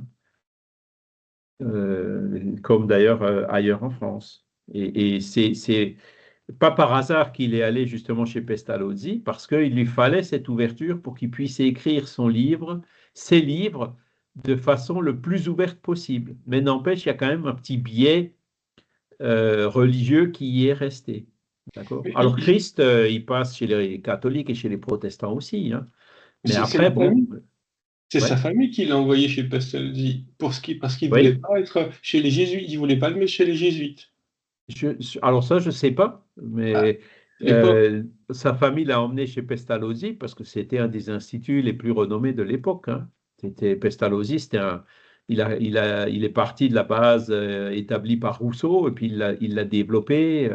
C'était un des instituts d'éducation les plus fameux qu'il y avait en Europe à l'époque. Et comme Yverdon, c'est pas trop loin de Bourg-en-Bresse, sa mère, en fait, hein, l'a emmené là-bas, étudié là-bas. Et on a aujourd'hui les preuves, puisqu'on est allé chercher dans les archives de Lausanne, à Lausanne, hein, les lettres où il parle justement de Madame Rivail et son fils qui étudie à l'Institut, hein, du bourgmestre d'Yverdon. Donc, elle habitait là-bas avec son fils, hein. Et je pense que c'était voulu et inspiré par les esprits. On parle de l'influence des esprits, de le faire étudier là-bas, puisque ça l'a énormément aidé pour la suite. Alors, pour ceux qui s'intéressent à la religiosification du mouvement du spiritisme au Brésil, il y a une thèse qui a été écrite, si je me souviens, en 2016 ou 2018, de Claire Souillac. Donc, vous pouvez la chercher sur Internet, hein, vous la trouverez assez facilement. Si vous ne la trouvez pas, vous me le dites, je vous la retrouverai, je vous l'enverrai. Et elle fait une bonne analyse pour expliquer justement cette religiosification du spiritisme au Brésil, qui était d'ailleurs une des clés du succès là-bas. Donc, tant mieux que ça se soit passé comme ça. Et c'est aujourd'hui que les Brésiliens, tout doucement, reconnaissent qu'effectivement, le spiritisme, ce n'est pas une religion. Et que ce qui a fonctionné au Brésil, ça ne fonctionne pas ailleurs qu'au Brésil. Enfin, ça ne fonctionnera pas partout. Franck? Oui, au sujet de Jésus, il y a quand même un texte d'Allan Kardec qui malheureusement n'est pas sorti de son vivant apparemment et qui figure dans les œuvres posthumes, qui est son étude sur la nature du Christ, Oui. que je trouve tout à fait remarquable. Et en fait, il termine en disant que ce qui est surtout important dans la personne de Jésus, ce sont ses maximes morales, quoi. Le reste, ce qu'on a fait l'Église, avec toutes les dérives, avec c'est très, très, très, très, très secondaire. Et, Absolument. Donc et ça, là, il le dit dans l'introduction de l'Évangile selon le spiritisme. Oui. Et il y a des chapitres dans la Genèse, encore une fois, hein, c'est la Genèse, les miracles et les prédictions selon le spiritisme. Donc dans la partie miracle, il parle aussi de Jésus, de la nature, du corps de Jésus, notamment puisqu'il y avait une polémique à l'époque s'il avait été vraiment incarné ou si c'était qu'un agénaire, donc un esprit matérialisé en permanence, si vous préférez. Et donc il en parle dans la Genèse. Et effectivement, il y a cet article dans les œuvres posthumes. Et c'est ça, si on veut se retrouver, parce que bon, le spiritisme, c'est pas fait que pour des chrétiens, hein. Chrétiens qui peuvent être catholiques, protestants, orthodoxes, anglicans, etc. Les chrétiens ne se représentent qu'un tiers de l'humanité. Les 2 tiers de l'humanité ne sont pas chrétiens. Donc, si on donne un aspect trop chrétien ou exclusivement chrétien, ce qui est encore pire au spiritisme, il va s'adresser qu'à un tiers de l'humanité. Les 2 autres tiers vont rester dehors. Ce n'est pas le but. Hein. Le spiritisme, c'est des enseignements moraux qui sont universels, qui sont basés sur les lois de la nature. Et donc, c'est pour ça qu'il ne faut pas leur donner justement cette coloration chrétienne. Je vous avais montré un jour, il y a une dame australienne, une brésilienne d'ailleurs, qui habite en Australie et qui a bien senti, de par la multiplicité des êtres. Enfin, l'Australie, c'est un pays où vous avez beaucoup d'hindous, beaucoup de musulmans, il y a des gens vraiment de partout. Et elle a pris cette phrase, hein, faites aux autres ce que vous voudriez que les autres fassent pour vous, et elle est allée les chercher dans les autres textes religieux. Elle les a trouvés dans la dizaine de religions qu'elle a cherchées, elle les a trouvées, hein. Donc, je vous avais montré un jour une diapo là-dessus, je pourrais vous la renvoyer sur le groupe Skype si vous le souhaitez. Alors, elle est en anglais, il faudrait qu'on la traduise en français. Il montre qu'on trouve la même phrase ou la même idée partout, en fait, hein. Et donc, c'est là-dessus, c'est les points que tout le monde admet, qu'on retrouve chez chacun, c'est là-dessus qu'il faut insister. C'est ça le terrain sur lequel on pourra non pas se limiter à un tiers de l'humanité, mais aller à l'ensemble de l'humanité. Et c'est la vocation du spiritisme, c'est d'aller chercher cette universalité, et pas de se donner une coloration chrétienne, et pas de se religiosifier, hein. Ça a marché au Brésil, certes. Et quand je parle avec des Brésiliens, je comprends très bien pourquoi ça a marché. Ils sont pratiquement tous catholiques, hein. Le Brésil, je crois, c'est plus de 90% chrétiens. Et eux, le spiritisme, ils y adhèrent d'autant plus facilement qu'ils y retrouvent leurs racines chrétiennes. Ils ont ce caractère religieux. Alors, c'est sûr, ils sont obligés d'admettre la réincarnation qui est rejetée par le catholicisme, par exemple, mais ils ont quand même Jésus, ils ont gardé toutes les bases. C'était pas un saut d'une religion vers l'athéisme ou vers l'indifférence pour revenir vers quelque chose. Ils passent directement de leur religion d'origine au spiritisme. Et d'ailleurs, vous avez beaucoup de Brésiliens qui vont au centre spirit la semaine et qui vont à l'église le dimanche. Ça ne les dérange pas le moins du monde. Mais c'est beaucoup. Chez nous, c'est l'inverse. Le spiritisme ne s'adresse pas aux personnes qui ont une foi et à qui cette foi suffit et qui arrivent à faire le bien, à devenir meilleurs avec cette foi. Il ne faut surtout pas les déranger, ces personnes-là. Le spiritisme s'adresse à ceux qui sont déçus, qui ne sont pas satisfaits de la foi qu'ils avaient avant. C'est typiquement ce que je vous disais au départ, ce que disait aussi Magali, et qui cherchent autre chose, qui cherchent le sens de la vie et tout ailleurs. Donc le public cible, c'est plutôt ça. Alors qu'au Brésil, non, c'était plutôt chez les personnes qui étaient catholiques. Vincent? Je nuancerai un peu tes propos en juste reprenant la fiche du symposium de Végimont de l'année 2025. Oui. Le thème, c'est redynamiser, alors que je disais, comment redynamiser le spiritisme. Et si le spiritisme était autre chose qu'une religion, on dirait comment redynamiser les idées ou le développement personnel ou ce qui apporte à la personne, mais pas redynamiser cette religion. Ouais, non, c'est pas cette religion, c'est le spiritisme. Ouais. Tu vois? Mais en fait, le problème, c'est que redynamiser le spiritisme, on le prend en tant que dogme. Si on dit redynamiser les idées du spiritisme, c'est pas la même chose. et pourtant, moi, voilà, si on veut redynamiser le spiritisme, il faut juste le présenter de façon à ce que les personnes ne soient pas heurtées, l'acceptent et ensuite le comprennent. Parce que ce qu'on voit souvent, c'est quand un spirit parle à quelqu'un, déjà, bon, il va parler de réincarnation à une personne qui croit même pas qu'elle a une âme. Donc, tu commences par là où il faudrait finir. Il faut commencer par le commencement. Il faut y aller avec méthode en disant, par exemple, bon, on a autre chose en nous que juste un corps physique. Il y a beaucoup de choses. La conscience ne peut pas être le produit du cerveau, s'appuyer sur les expériences de mort imminente, etc. On a plein d'outils maintenant pour aller vers ça et commencer par faire comprendre aux gens qu'il n'y a pas qu'un corps physique et qu'on a une âme. Et à partir de ce moment-là, tu vois, OK, si j'ai une âme, d'où elle vient et où elle va? Donc, c'est l'étape d'après. Il faut commencer par le commencement. Et l'autre problème qu'on a, c'est on parle de père-esprit. Comme là, vous avez vu le mot père-esprit. Très rapidement, j'ai dit corps spirituel, parce que on utilise un langage que les gens ne comprennent pas. On va trop vite, trop loin, quoi. Il faut vraiment s'attacher à l'ABC, présenter les choses de façon didactique, en commençant par le commencement, pour amener les gens progressivement à la compréhension des choses. Et c'est au fur et à mesure de leur compréhension qu'ils vont poser les questions sur la suite, sur les points sur les conséquences, les points qui en découlent. Tu vois? On peut même aborder les choses complètement différemment, en disant, à l'heure actuelle, il y a une recherche de bien-être, de bonheur chez chaque personne. Mais ils vont chercher en dehors d'eux-mêmes. Ils vont chercher à l'extérieur. Tu vas me donner mon bonheur. J'ai rencontré la femme de ma vie, elle va me donner mon bonheur. Mais non, c'est là où tout le monde se trompe. Et le spiritisme a une responsabilité. Qu'est-ce que c'est que les lois morales?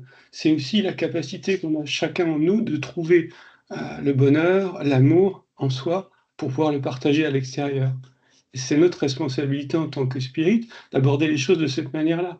Nous avons tout, le bonheur à l'intérieur, l'amour, la paix, tout ce qui est positif, il faut le retrouver. C'est retrouver notre vérité intérieure. Je suis d'accord avec toi. Et la preuve en est que dans ce genre de domaine, il y a plein de mouvements spiritualistes qui prennent ce chemin-là, je dirais même plus qu'ils l'exploitent. Hein. Vous avez des stages ou des week-ends, moyennant finance, évidemment, ce que ne fait pas le spiritisme. Le spiritisme ne demande pas de rémunération, hein, c'est juste pour couvrir les coûts, mais pas de... Et donc, pourquoi est-ce que ces courants spiritualistes divers et variés exploitent ce genre d'idées? Parce que justement, c'est peut-être par là qu'il faut aller. Hein. Et on a beaucoup à apprendre en regardant ce genre de choses. C'est pour ça qu'on était au salon de ciné il n'y a pas longtemps, hein, le salon du bien-être, euh, pour, pour, enfin, c'est assez incroyable quand on va là-bas. Des fois, il y a des moments où ah bah tiens, voilà, hop, il y a des machins sur la plante des pieds, il y a des cristaux, il y a, non, vous mettez tel machin, en tel métal qui va vous protéger, qui va vous résoudre tous vos problèmes. C'est là où on voit ce que les gens demandent, hein. Mais encore une fois, l'anneau, il est extérieur, comme tu dis, hein. C'est pas l'anneau qui va faire que tes pensées vont devenir meilleures, quoi, hein. Même un objet imprégné de plein de magnétisme, comme un cristal ou quelque chose comme ça, peut peut-être, comment dire, apporter, changer un petit peu l'ambiance chez toi. Mais si toi, tu continues à avoir de mauvaises pensées, hein, encore une fois, il faut aller à l'essentiel. Hein, la phrase en italique, là, tout à la fin, hein, c'est ces enseignements. La clé, elle est là. Si vous avez ça, vous n'avez plus besoin de cristal. Vous voyez ce que je veux dire? Vous allez imprégner toute votre maison de bons fluides et vous allez changer complètement l'ambiance spirituelle chez vous en cultivant les bonnes lectures, les bonnes pensées. C'est ça que le spiritisme vient enseigner. Mais bon, beaucoup de personnes veulent du prêt à consommer, si tu veux. Hein. Je paye, hein, et hop, voilà, je fais un séjour en ashram, je ne sais où, à 2 ou 3 000 euros le week-end, ou je ne sais quoi. Bon, j'exagère peut-être un peu. Et après, ben, je suis tranquille pendant 6 mois. Je peux me laisser aller, faire ce que je veux, penser ce que je veux. Ah non, ouais, ouais, mais c'est c'est là où il faut mettre justement toute cette intelligence pour voir effectivement ce que les gens cherchent et pour pouvoir y répondre de façon à ce qu'ils soient le plus éclairés possible en utilisant un langage qu'ils peuvent comprendre. Et nous, Spirit, on a beaucoup le but du symposium, c'est justement de chercher ça. Comment est-ce on a quand même un truc génial, hein. On a une âme, l'âme ne meurt pas après la mort, on démystifie plein de choses, hein, et on n'arrive pas à le communiquer. C'est dommage, hein. Moi, je rêve de trouver un jeune influenceur qui adhère à cette idée géniale et qui ensuite va l'exprimer dans ses mots et à sa manière à lui, hein. Charles, C'est ça qu'il nous faudrait, hein. ouais, on n'est pas encore capable de dire, en tant que spirit, en tout cas moi en tant que spirit, je suis pas encore capable de dire quel est le sens de l'après-vie, pourquoi il y a des incarnations, des réincarnations, Là, même ça, je ne suis pas capable de le dire. Donc c'est aussi une difficulté du spiritisme, c'est de mettre du sens derrière ces désincarnations, réincarnations. Qu'est-ce qu'on vient apprendre ici? Qu'est-ce qu'on apprend de l'autre côté? Qu'est-ce que c'est quoi progresser? Tout ça, alors bien sûr, il y a les lois morales, mais les lois morales, c'est des lois chrétiennes. Donc, bon, ouais, il y a encore du travail à faire. Les lois morales ne sont pas chrétiennes, elles sont universelles. Oui, bon, C'est-à-dire qu'elles sont chrétiennes, hindoues, elles sont chrétiennes bouddhistes, dans la mesure taoïstes, tu vois ce que je veux dire? où c'est des On les phrases, retrouve dans le christianisme, mais oui, pas que. mais c'est des phrases de la religion chrétienne qui sont reprises dans les lois morales. Ouais, mais la religion chrétienne, mais aussi, il ne faut pas oublier que Jésus en fait est né juif, était pleinement juif. On retrouve cela dans le judaïsme, et d'ailleurs on retrouve la réincarnation dans le judaïsme, c'est la notion du Gilgul. Et en fait le sens de la vie dans le judaïsme, c'est justement c'est ce qu'on appelle la teshuva, c'est-à-dire le fait de revenir à Dieu à travers effectivement des moyens entre guillemets, des grands moyens dont fait partie la morale, mais aussi la justice et la compréhension du monde. Et ça, j'ai été très, très étonné de retrouver toutes ces notions dans le livre des esprits. Je trouve il est toujours d'une actualité folle, ce livre des esprits. Là, tout à l'heure, avant, on parlait justement du problème des gens qui cherchent un peu les colifichets pour se rassurer. Il y a tout un chapitre qui développe ça sur la superstition, euh, et, et en fait, je crois quand même que dans le livre des esprits, le but de la vie, entre guillemets, c'est cette teshuva, c'est ce retour à Dieu, justement, à travers l'échelle Ouais, spirite. À c'est travers l'échelle ça, spirite, il y a une progression infinie qui met du temps, effectivement. c'est Mais ça. Et donc, les lois morales, en fait, sont alignées avec les lois de la nature. Loi de oui, la nature qu'on appelle loi naturelle ou loi divine. C'est oui. Dieu qui a créé la nature, donc c'est lui qui a créé ces lois, hein. Mhm. Et donc, le bien et le mal, le référentiel, c'est l'harmonie ou la disharmonie avec les lois de la nature. Donc là, on est dans le domaine de l'universel, on sort du domaine de la religion particulière, hein. Et Jésus, comme je disais, il faut le sortir du contexte religieux. Ce contexte religieux va diviser, hein. Alors Ah que oui, là, oui, alors, j'ai retrouvé, je vais quand même vous montrer vite fait le slide. Alors, dites-moi quand vous le voyez. oui. Voilà. Alors, je suis désolé, c'est en anglais, il faudra que je le traduise en français. Mais donc là vous avez ce que je vous disais tout à l'heure. C'est cette Australienne qui a fait ce travail assez remarquable. Donc, dans Matthieu, c'est ce qu'on vient de lire, hein. Faites aux autres ce que vous voudriez que les autres vous fassent pour vous. C'est ce qu'on a vu. Ça vient des évangiles, ça vient de Matthieu. D'accord? Après, vous allez dans le bouddhisme. Alors, vous avez chaque fois la référence, hein. N'offendez pas les autres, tout comme vous ne voudriez pas être offensé vous-même. Donc, on voit bien que c'est la même idée derrière, même si cette phrase, elle est au degré un petit peu en dessous de celle de Jésus. Celle-là, elle est ne pas faire aux autres ce que vous ne voudriez pas que les autres vous fassent. Celle de Jésus, c'est l'étape suivante, c'est faire aux autres ce que vous voudriez que les autres vous fassent. Mais l'idée, elle est la même, hein. Le Coran, hein, personne d'entre vous n'est de vrai croyant jusqu'à ce que votre amour pour votre frère, jusqu'à ce que vous aimiez pour votre frère ce que vous aimez pour vous-même. Donc là, c'est très clair, ça va.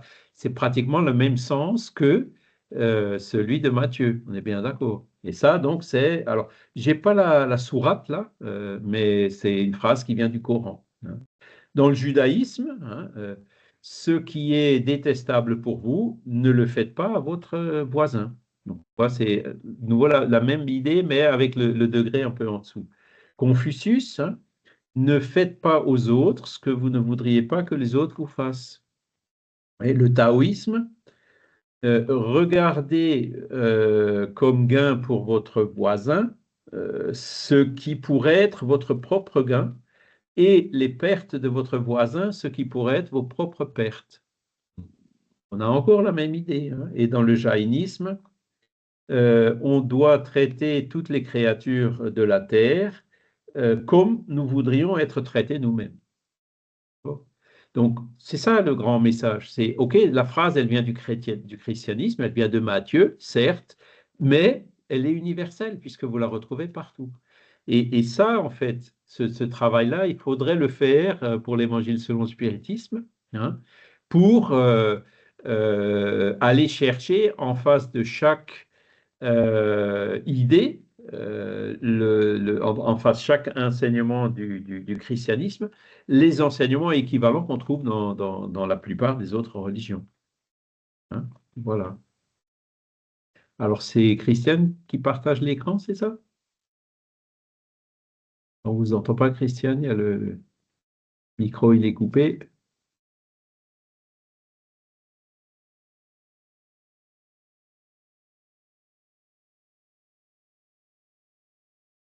Je ne sais pas si j'arrive à vous remettre le micro. Non, j'y arrive pas d'ici.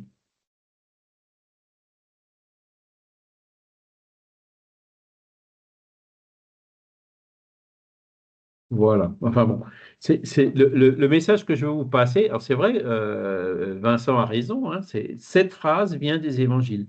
mais elle est universelle. Hein, il vaut mieux parler de ça que de parler de l'Évangile ou de parler de Jésus. Vous êtes d'accord? Vincent? Juste pour rappeler quelque chose qui est peut-être pas très agréable à entendre, et qui est peut-être pas valorisant pour moi, mais qui était une réalité pour moi. J'ai mis autour de moi des relations qui étaient destinées à me tuer. C'est-à-dire, j'ai fait en Wow. sorte que mon cercle d'amis me tue, parce que je ne me considérais pas comme intéressant. C'est-à-dire, j'ai pas voulu me suicider, mais j'ai fait en sorte de m'entourer de gens suffisamment malveillants pour qu'ils me détruisent. Donc, faut quand même. Ces phrases sont intéressantes, mais la première démarche, c'est quand même se soigner soi, soigner ce qu'on a à l'intérieur. Parce que ce qu'on a à l'intérieur, c'est ce qu'on va vivre à l'extérieur. Moi, au bout de 40 ans, j'ai commencé à comprendre qu'en fait, l'ennemi, il n'était pas à l'extérieur, il était d'abord ce que j'avais construit autour de moi. Et ça, Mais c'est très important. cette démarche que tu nous décris, elle a porté ses fruits puisqu'elle t'a amené à cette constatation. Tu vois, il a fallu passer par là pour y arriver. Et alors, chacun de nous a un chemin différent pour arriver à ça. Hein, mais c'est un cheminement qu'on est tous obligés de faire, sachant que le bonheur, il est à l'intérieur de nous. Ça ne s'achète pas.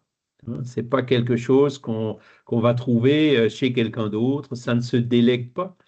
Le fait de pardonner, vous ne pouvez pas pardonner à la place d'un autre. C'est que la personne même qui peut pardonner. Voilà. Et tout ça, ce sont ces choses qui sont à l'intérieur de nous. Et le but du spiritisme, comme on l'a vu la semaine dernière, c'est l'amélioration, d'aider les personnes à devenir meilleures, à chercher justement ces ressources qui sont en nous, cette puissance de l'âme qui est en nous pour avancer, pour évoluer. Il faudrait que je retrouve le texte, mais puisqu'on était dans des citations religieuses, dans le judaïsme, il y a une très belle notion qui a été d'ailleurs commentée énormément dans le Talmud, qui dit qu'en fait, à l'intérieur de chacun de nous, il y a une part d'ombre. D'ailleurs, ce qui a été interprété dans le christianisme et un peu déformé par la suite comme étant la notion du péché originel, mais dans le judaïsme, on appelle ça le Yetzer Hara. En fait, c'est cette part d'ombre qui est propre à nous-mêmes, que l'on doit. Et le but de la vie, justement, c'est d'amener cette part d'ombre à la lumière, en prendre connaissance, pour justement la transformer en lumière. Et j'ai trouvé cet aspect des choses extrêmement intéressantes parce que toujours dans cette grande tradition, eh bien, tous les mauvais penchants, tous nos côtés, tous nos défauts ne sont jamais condamnés. En fait, on demande souvent à la personne de s'en servir pour s'améliorer, justement. Ouais, Ça, c'est c'est ça. Comme le aspect. connais-toi toi-même, de voir les Exactement, défauts il n'y a qui pas sont de en nous et de condamnation. travailler dessus. Voilà. Voilà, il n'y a pas de condamnation, il n'y a pas J'aurais pu choisir un métier pour détruire les autres. Hein. J'aurais pu choisir un métier pour être, par exemple, militaire et tuer des gens.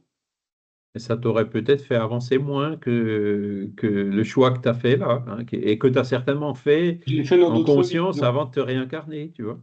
Je l'ai fait dans d'autres vies, voilà. Voilà. Delphine? Oui, on pourrait peut-être penser aussi que notre âme a deux côtés, c'est-à-dire justement une part d'ombre et une part de lumière, et que c'est à nous, après, par nos pensées et par peut-être les esprits qui nous entourent, de se dire, bah allez, soit je pense de l'un ou soit je pense de l'autre côté. C'est ça. Alors Kardec, il appelait ce travail la réforme morale, un Mm. travail individuel de réforme morale. Les Brésiliens, ils appellent ça la réforme intime. Hein. Mais je pense peut-être que justement, on est tous euh, incarnés et réincarnés avec ces deux côtés. Et je pense qu'à un moment donné, il y a soit on se dirige vers la lumière par les esprits qui nous entourent. Je pense que chacun de nous, autour de nous, on a des esprits bons ou mauvais. Et je pense que il y a un moment donné, par la connaissance de soi, on va soit vers la lumière ou soit justement vers ce côté obscur. Ben, en fait, le spiritisme, il explique, il dit la même chose avec d'autres mots, mais c'est exactement la Oui. même idée. C'est-à-dire que si on est réincarné sur la Terre, une planète qui est encore un peu difficile, c'est parce qu'on n'est pas des anges, hein. La Terre n'est pas le domicile des anges. Donc on a en nous, on a encore des imperfections, mais on a déjà développé certaines qualités, hein. Si on n'avait pas développé ces qualités-là, on serait sur une autre planète dans des cavernes. Voyez?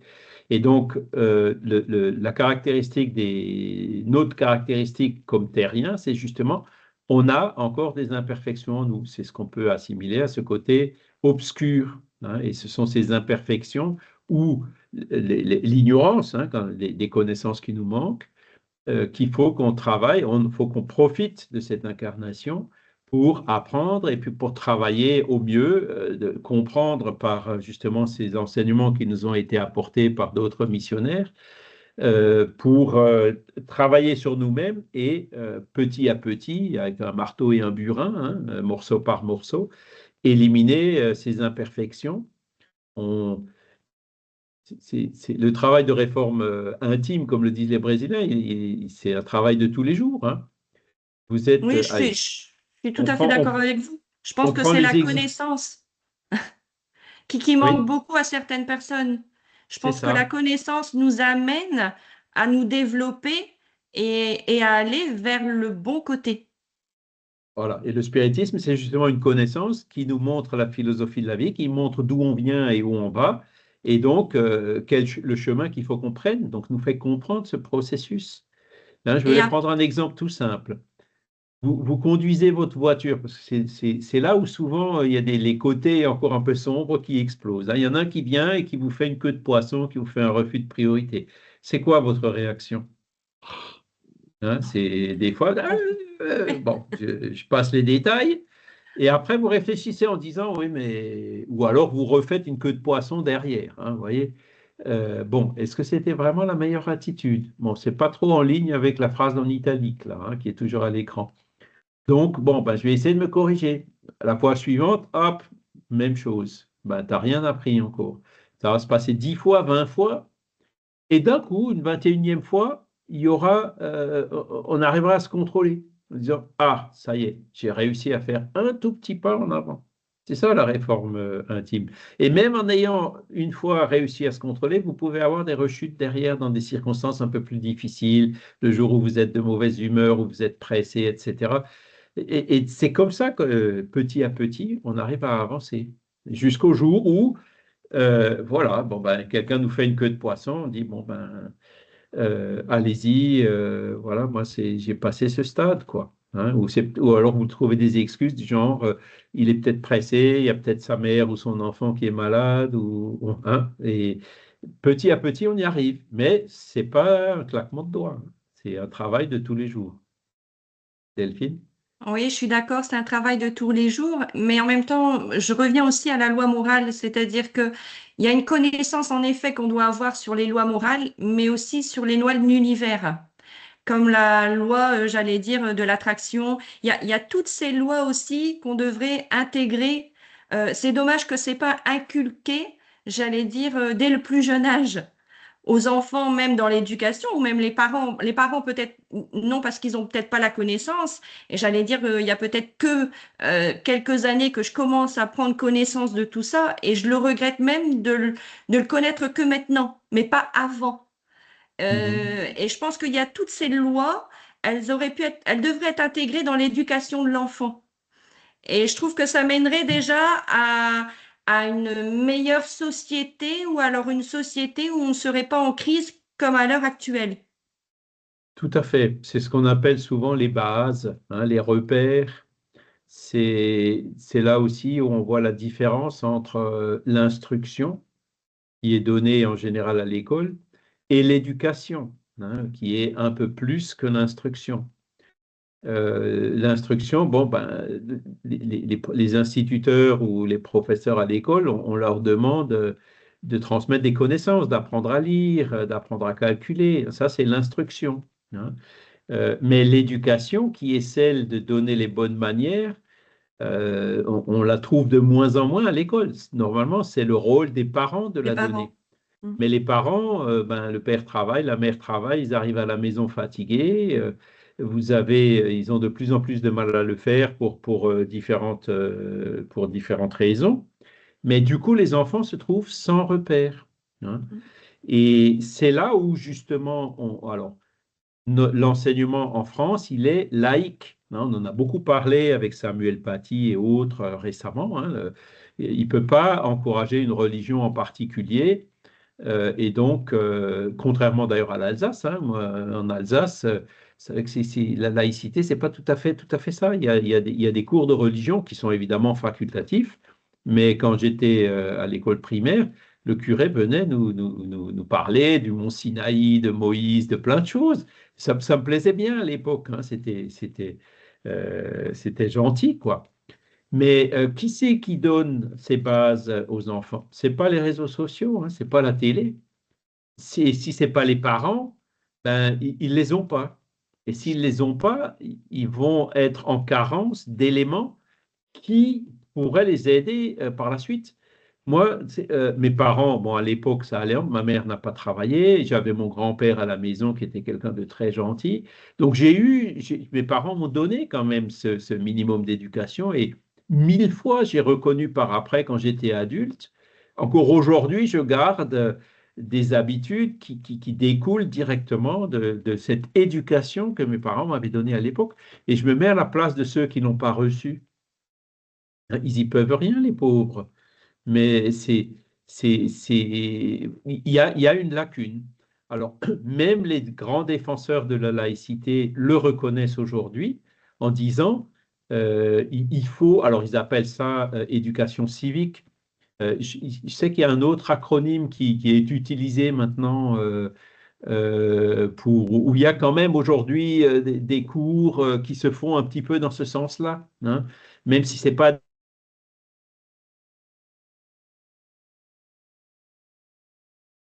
il y a, même chez les défenseurs de la laïcité, il y a une unanimité qui consiste à dire il faut apporter ça aux enfants. Si les parents ne peuvent pas, ben, au moins que ce soit l'école qui leur amène pour qu'ils aient justement une base.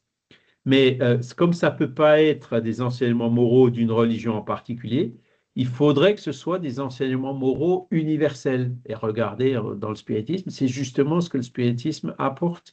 Les lois morales, hein, le livre troisième du livre des esprits, pourraient servir de base neutre qui convient à toutes les religions, quelles qu'elles soient, et qui pourraient être amenées, introduites dans l'éducation. Alors, il y a 3 mains qui sont levées, je les prends dans l'ordre. Donc, Delphine. Oui, je pense aussi que c'est pour ça qu'il y a le temps aussi auprès des jeunes de mal-être, de ne pas savoir comment se comporter dans cette société où on tend vers justement, j'allais dire, une société qui est quand même dure pour nos Ah oui. enfants d'aujourd'hui, qui doivent se battre, qui doivent s'imposer pour devenir quelqu'un.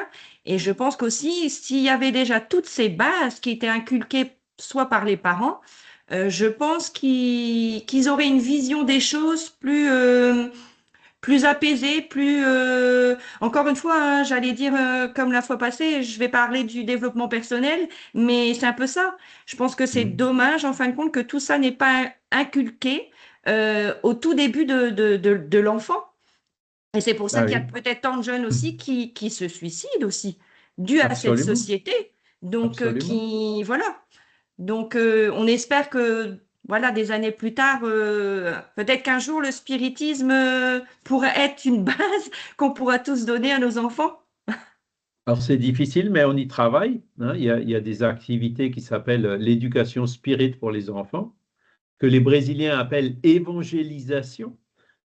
Alors, Oui. évangélisation, on retombe de nouveau dans le travers qu'on a vu au début. On ne peut pas utiliser ce mot-là ici. C'est pour ça qu'on a mis éducation spirit. Et en fait, si vous venez à Végimont, tiens, d'ailleurs, les inscriptions pour Végimont sont ouvertes, hein. Là-bas, vous verrez en action, c'est-à-dire, en fait, les parents, ils vont avec les enfants, hein. Les parents vont aux activités, aux conférences et tout. Et pendant ce temps, les enfants sont avec des animateurs qui leur font faire un certain nombre d'activités. Donc, c'est des activités qui sont tout à fait ludiques.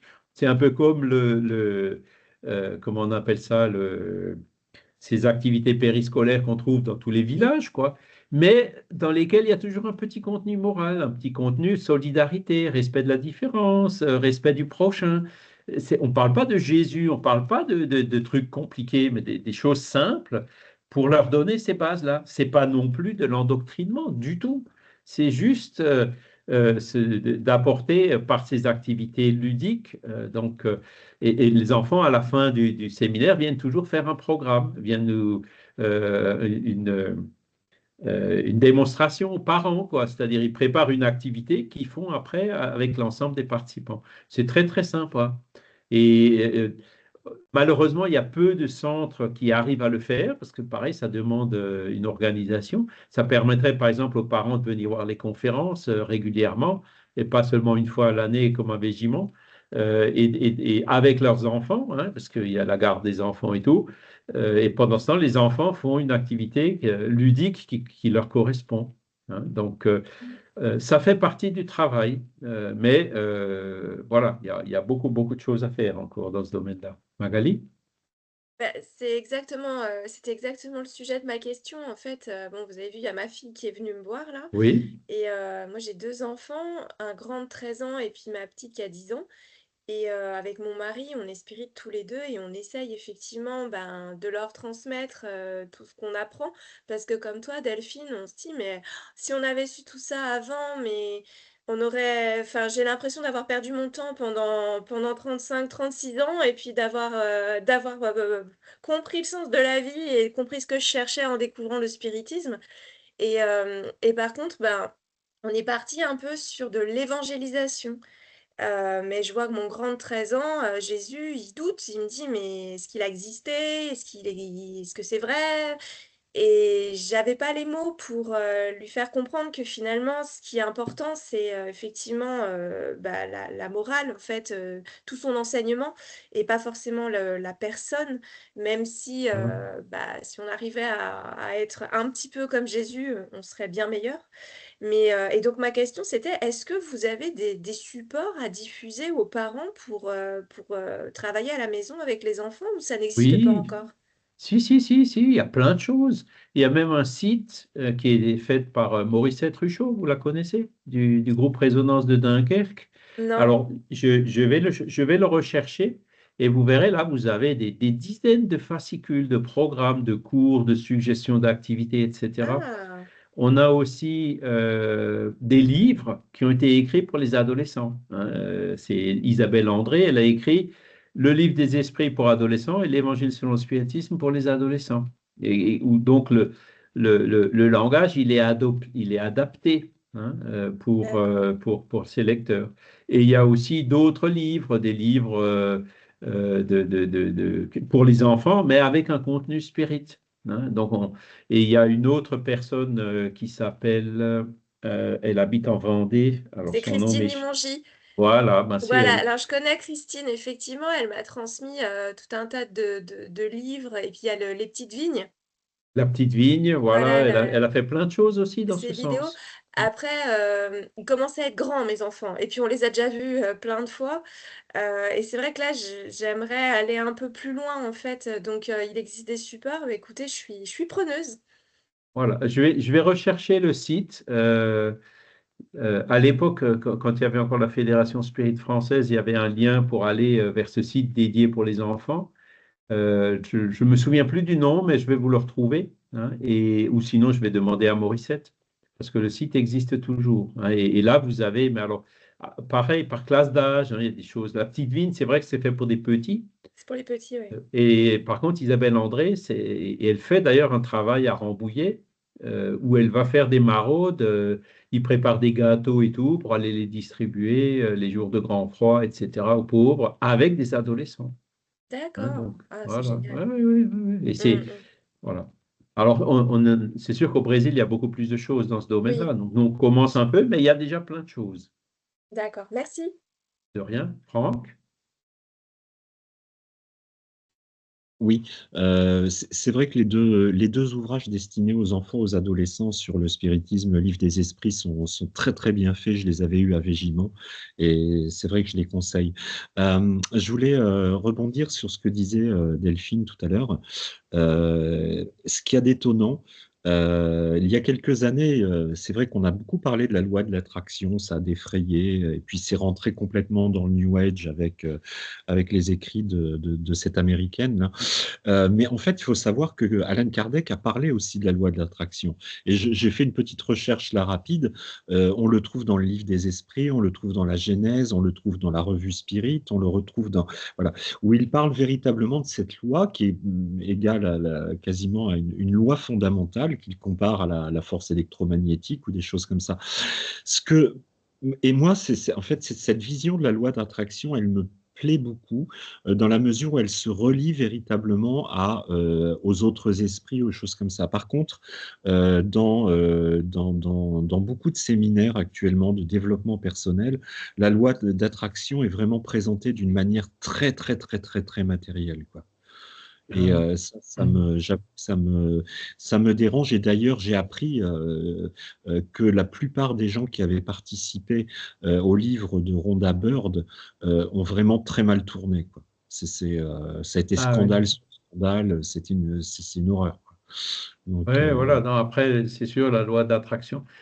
En fait, je crois que Kardec, il utilise plutôt le terme loi d'affinité. non, C'est un loi peu la d'attraction.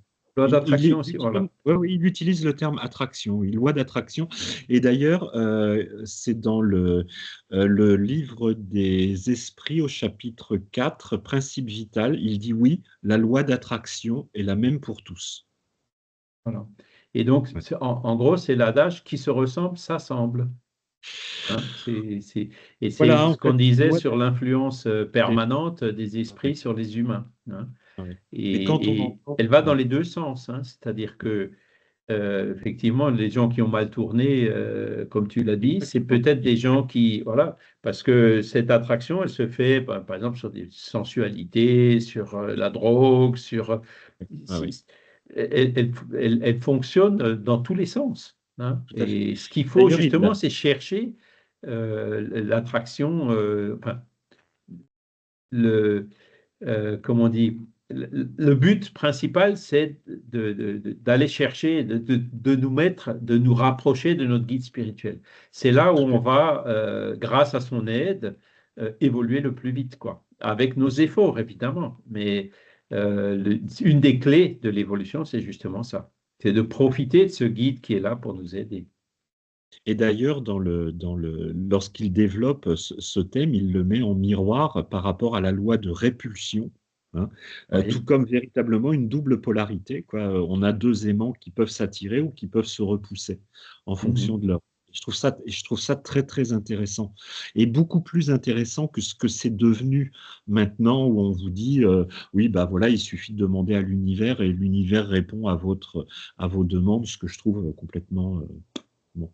Ouais, c'est un peu flou, quoi. Ah ouais, oui, Alors que complètement. C'est sûr.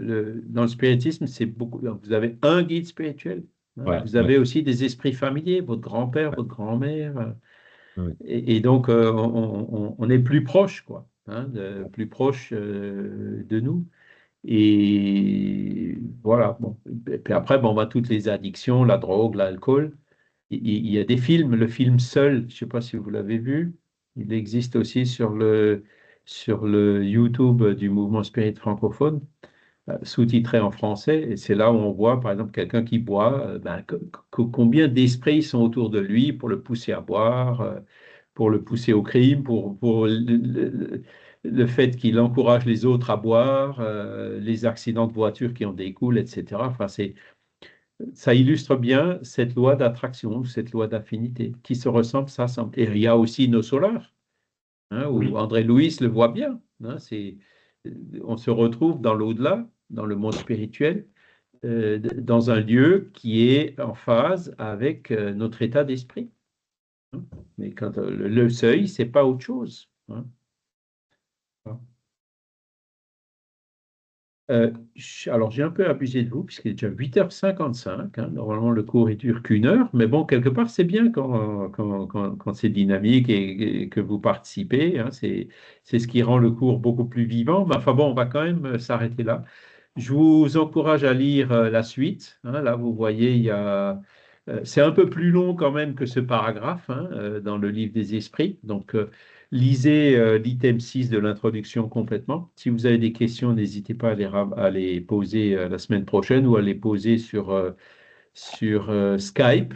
Pour ceux qui n'ont pas réussi à rentrer dans Skype, essayez parce que ça a fonctionné avec quelqu'un récemment. La personne m'a envoyé un lien pour que je puisse me connecter à elle par ce lien et à partir de là, j'ai réussi à la rajouter dans un groupe, dans le groupe. Donc, on peut utiliser ce processus-là qui en fait fonctionne. Michel? Je vous fais voir oui. Voilà, les deux les couvertures pages. des deux livres. Ouais, ils sont vraiment très, très, très, très chouettes. Et pas chers du tout. Ils sont à moins de 10 € de toute façon. Voilà. Et donc, si vous les voulez, vous pouvez les trouver chez Jean-Pierre à socardec.fr. Monsieur Pipineau. Il doit lui en rester. Ouais. Michel? Oui, Charles, du coup, tu pourrais nous renvoyer le support dont tu te sers pour nous faire Oui. l'étude de la philosophie, parce que je pense que certains l'ont peut-être pas. Alors, Le renvoyer par Skype. Est-ce que je peux le mettre ici? Non, alors, attends. Je l'ai mis dans la conversation. Dans la conversation, je n'arriverai pas à vous mettre le livre. Par contre, je vais vous mettre un lien. Et donc, si vous copiez ce lien, vous allez pouvoir le récupérer. Alors, hop. Cours de philosophie spirit, le mouvement spirit francophone. Je vous ai mis le lien à 8h15. Ah, d'accord. Donc, il est téléchargeable directement du site du mouvement spirit francophone. Voilà, exactement. À Mais je crois que 8h15. c'est pas. Christiane, c'est pas celui-ci que vous avez mis. C'est les trois. C'est ESPS 1, ESPS 2 et le module complémentaire. Ça, c'est l'ancien cours. Il est très bon c'est aussi. Celui qu'on fait en ce moment, on l'a réduit, on a mis 3 dans un seul pour que ça tienne dans une année. Sinon, l'autre, ça prenait 2 ou 3. Ah, bon, bah alors. Oui, et en fait, il n'y est pas sur l'encyclopédie Spirit non plus, le tien, Charles. Dans l'encyclopédie Spirit, il n'y est pas, celui-là. Alors, je vais vous mettre un lien tout de suite dans la conversation, comme ça vous pourrez le copier. Oui. Alors, tac. Voilà, tac. Voilà. Essayez voir celui-ci. Et là, ça doit vous ramener le fichier PDF. Ah mince, il me demande de me connecter avec un compte Microsoft. Copie le lien et puis... Ouais, il faut que je fasse un copier-coller. Ça marche. Parce que je ne peux pas mettre le fichier. Dans Skype, on peut mettre le fichier. Non, Je le mettrai dans le groupe Skype. Attends, je vais le faire tout de suite. Je vais le faire tout de suite. Ça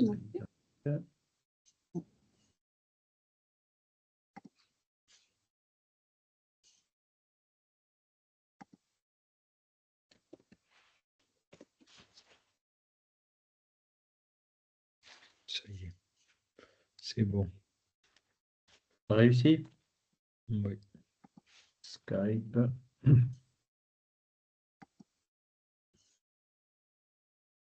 Ouais, c'est dommage parce que quand on avait Alors, étude de la philosophie spirit, c'est bien celui-ci, dimanche, voilà, 74 participants déjà.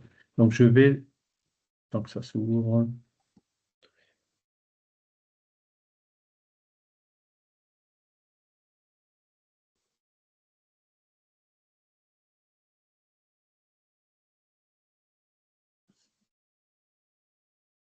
Voilà.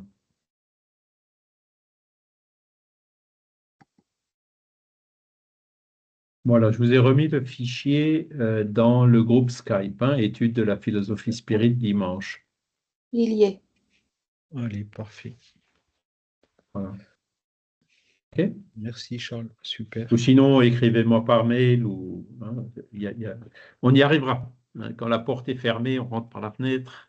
Et la fenêtre est fermée, on en trouve une autre. Donc voilà. Merci beaucoup. Ok, ben merci à vous. Merci aussi à tous les esprits qui étaient avec nous aujourd'hui pour nous aider dans ces réflexions et qu'elles puissent effectivement nous servir pour qu'on puisse avancer et devenir chaque jour un peu meilleur.